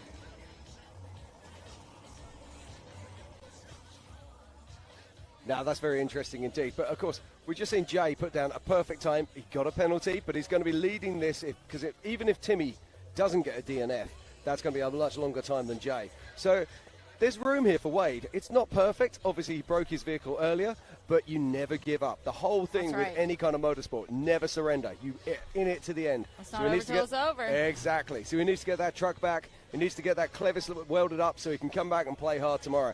And let's be honest, Big Nasty. I think there's only one man who's ever completed that hill, isn't there? Oh, really? This is my first time ever at this park, so I'm taking it all in. See, I'm sounding like I know what I'm talking about. I really don't. Hey, you're doing a great job with it then. Okay, well, let's roll with it. You let's had roll me with sold.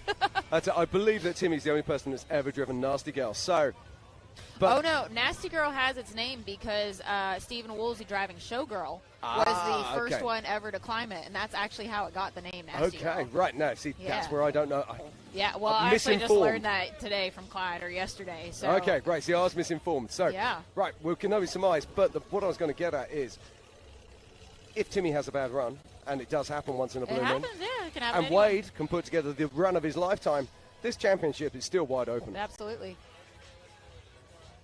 This is definitely a major turn of events here. We're still waiting on the final call. Obviously, want to get that right, as you know, everybody's eagerly awaiting the outcome of today.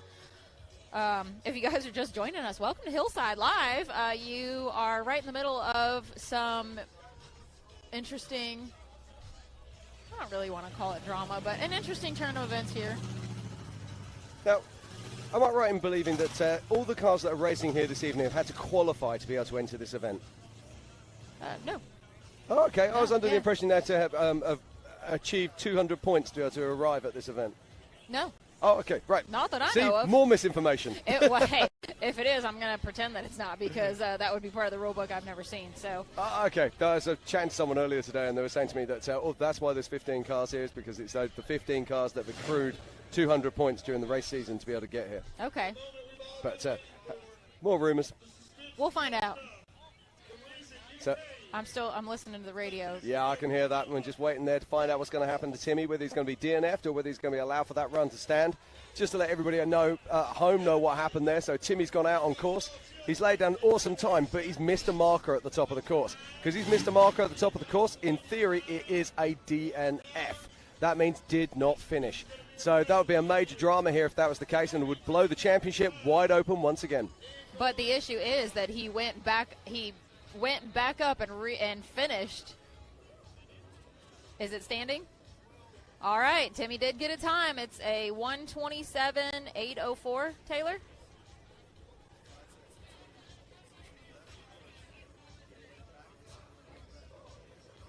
Okay, so the ruling is because he left the course and went back the same way he left, he didn't make a new path for himself. Yep, didn't cross the finish line. It all line. counted as one run.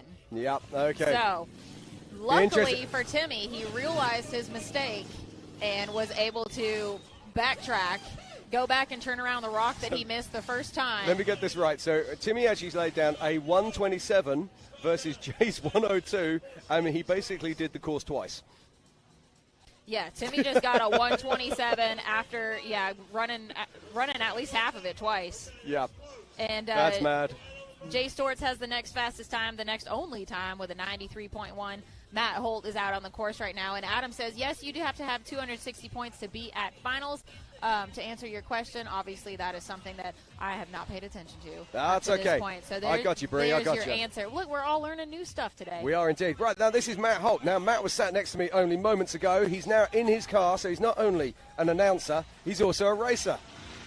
Let's see what Matt can do here. Now, is Matt a cautious driver, or is he the kind of guy who's just going to throw it all to the wind? Matt, I would say he's more cautious. And as Taylor told us earlier, Matt has not historically had great luck at finals with making it to the last two hills. So I don't know if you heard him when he was running off earlier, and I was trying to goad him into hitting this a little harder. That he really wants to make it to tomorrow and Saturday. Maybe we need to get our pom-poms out and do some cheerleading and get him to go. He did have some trouble earlier today as well. Got everything back running again, but that's always a little discouraging. I told him at least it didn't happen while he was racing, though. It looks like he's trying to crawl this hill rather than bounce it.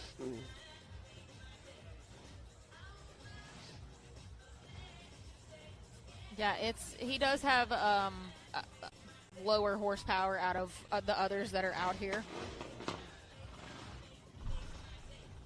And it looks like he wants to live to fight another day. He really wants to make it to those hills tomorrow and Saturday. So he is calling it quits. He said that's close enough. He's like, if Timmy and Jay are the only ones to make it so far, then he's not going to bust his buggy into absolutely. Well, if you want to race the rest of the race, you've got to box smart. And sometimes you have to, roll with the punches, make some smart decisions. He would have received a DNF, but I believe he receives more points because he did attempt the hill. Is that correct? Yes. Yeah. So just across the beam is 5 points, and attempting is 10 points, and that was definitely an attempt. So, why it says that he crossed the finish line? I believe the ruling was he exited the course and came back on the same spot before crossing the finish line. And you're talking about Timmy there, yes, of course. Yes, yeah. Sorry, and that's why the time stands. Obviously, if anything changes, we will tell you guys. But that is what we heard. I have to ask: do you have, or do the competitors have, the option of being able to post a red card? And put in an actual complaint if there's something like this happens? Yes, there is a what's the term that I want to use for it? There's a channel of that they can use to lodge, I guess, a complaint or to make a formal inquiry into whatever might occur during a race. And then our Clyde Bynum, the series owner, race director, producer, he wears many hats, handles that as it happens. And it's not too often that it happens. Sometimes people prefer to just take to Facebook instead, but we prefer that they go through the proper channels of actually, talking through it and working through it logically. Yeah, we have what's called CRBs, so we actually have to draw the name of a racer. Then we have various other different people that join the panel, and it's all quite serious stuff. But Matt, you're joining us back in the booth again. How you doing, mate? That's really wet and really slippery. I was giving it just a little bit of gas, and you could just feel it slipping as I was coming down. I'm like, I'm not going to climb this. I figured you were wanting to save it for Friday. We have 2 more days of racing, and we only brought so many spare parts, so we don't want to bang on the car too hard and break stuff. So Charles Chris is out there racing. He's one of our VIN racers. I think he's raced 3 or 4 races with his time. He also owns High Octane Films, so if you've watched any rock bouncing on YouTube, he might be a guy that you've seen out there. Again, he's one of our regulars coming out, hanging out with us, and doing some footage. So, Taylor, do you have a time for Don Curtis? Speaking of our VIN class. Yes, it's only 7:23, and I think we're completely done with bouncer stuff. I think most of our side-by-side classes are done. We were thinking we were going to go much later, but we're actually ahead of schedule, I think, right now. Well, that's absolutely fantastic. Well, I'm going to leave you, ladies and gentlemen, here. It's been an absolute honor to join you in the booth. Yeah. Thank you so much. I was glad you jumped up with her, Jim. Bree, it's been an absolute honor. Thanks for joining us. No, it's been absolutely Thanks fantastic. For holding down the fort while Matt was No, absolute pleasure. And thank you for the education. It's my first time at a rock bouncing event, and my cherry has definitely been popped. Yeah. Hey, you're fitting with the theme on these hills over here. We're glad to have you out here. In fact, maybe that's the name for that. Maybe we should call that hill Cherry Pop. I don't know Pop. if that's any better. I think we should maybe call it Cherry Pop. But there we go. Well, thanks for joining us, Jim. Thank you very much. I feel like we learned some stuff together and Absolutely. during this Well, course today. if you want to, come and join us in the booth for the Ultra 4 racing tomorrow. As I said, we're qualifying tomorrow at 8 o'clock, and then on the Saturday we get our racing going for real. So, yep, get on the live feeds, join us, and have some fun. It's a good time. Awesome. See you soon, guys. See you around. Again, that was Jim Marsden. He's one of the Europe racers, as well as he does a lot of commentary for Ultra 4 during King of Hammers. It was great to have him hop up and kind of give a little different take on it. Again, it was super neat to see him up here with us. He had some really good questions as somebody that's that's new to our sport, where he even asked stuff where I was like, I don't think so. I don't know. I've been around it for so long that there's certain details that I don't really even think about because you're just used to it, you know? So, he had a really great perspective, so glad to have him join us up here and glad to make a new fan of rock bouncing. That was a 64.738 from Don Curtis. Is that right, Taylor? And did we get Charles Chris? Okay. Hey, I got one more person we're going to try to throw in the booth before we cut off here. Oh, yeah. I looked. You disappeared after you got out of there. I seen you, and I seen you smile. Jay finished the hill. So, I think that was DC's way of saying good job. I think all of the racers were like congregating down here when you hit that cone. Everybody leaped and went nuts, and I was like, was that part of the plan? Because obviously, heck of a line. No, I just seen the other line wasn't working, and I thought, what the heck? The DNF's the DNF. I've rolled plenty of times this year, so I'm used to rolling. If I roll down, I roll down it. But I'm like, I got one shot at it, give her some hell, and see what happens. I actually thought I was going to make it without hitting the flag. I seen it, and I thought, then I felt my rear kind of sliding over, and I just said, heck with that flag. It's 30 seconds. I need to finish. So. And we thought down here, we were laughing. I said, what a genius move. Getting a completion, yet adding a 30-second penalty when there's only two people to finish the course, you're automatically in second. I drove a little slower on the first. I'm not saying it wasn't. No, was my he plan. got first place. First place. Yeah, he beats him. He's okay. So I drove a little slower on Hill 1.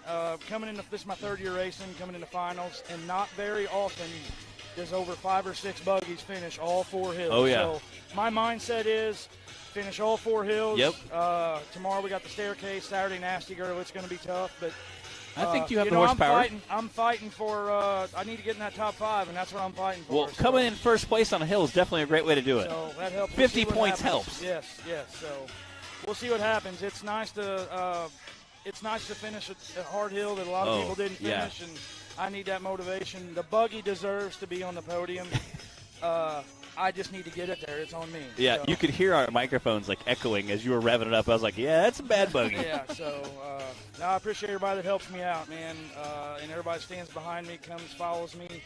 I let a lot of people down at times on the hills. I'm in it to have fun, but yes, this was my year, said I need to start doing better and start winning. I failed quite a bit, but I'll be there. I'm going to get there. I wish I had a shot of, to hear the crowd and see all the racers out there going nuts when you climb. First got to climb it. Yeah. To see all the racers, jump and yell and high. It was super cool, I root for everybody. That's kind of how I am, and especially Daniel. I'm wearing a shirt today competing against him, but I root for all the guys. Yeah. This sport is amazing. And Jay, how many years have you been racing with us now? This is my 3rd year. Okay, I thought 3, but Yeah. This is my 3rd year, so. Yeah, that's super awesome. Again, appreciate the I'm excited. taking We'll see what happens tomorrow. Coming up first place. First got to climb it of all the drivers. First got to climb it and fastest time of the day. I'll take it. Yeah, that's got to be definitely a check mark in the book for this year. So. Yes, sir. All right. Well, congrats again, Jay. Obviously, you've got a lot of other congratulations coming to you, too. It's definitely well earned. Thank you guys for hanging with us here at Hillside Live today. Yep. There was a lot going on. I hope you were able to catch as much as possible. We will be back. Yes, here in Disney tomorrow morning, starting 8 o'clock. Drivers meeting at 7. Racing start at 8. We will have a lot less to do tomorrow. One hill. So we won't be as chaotic. We're back to kind of our normal pace. Again, it's about 7:30, so we actually ran through that much quicker than I thought. That was actually really fast. It was chaos the first hour, but it was a lot of fun, and we'll see you guys tomorrow morning at 8 a.m. See ya.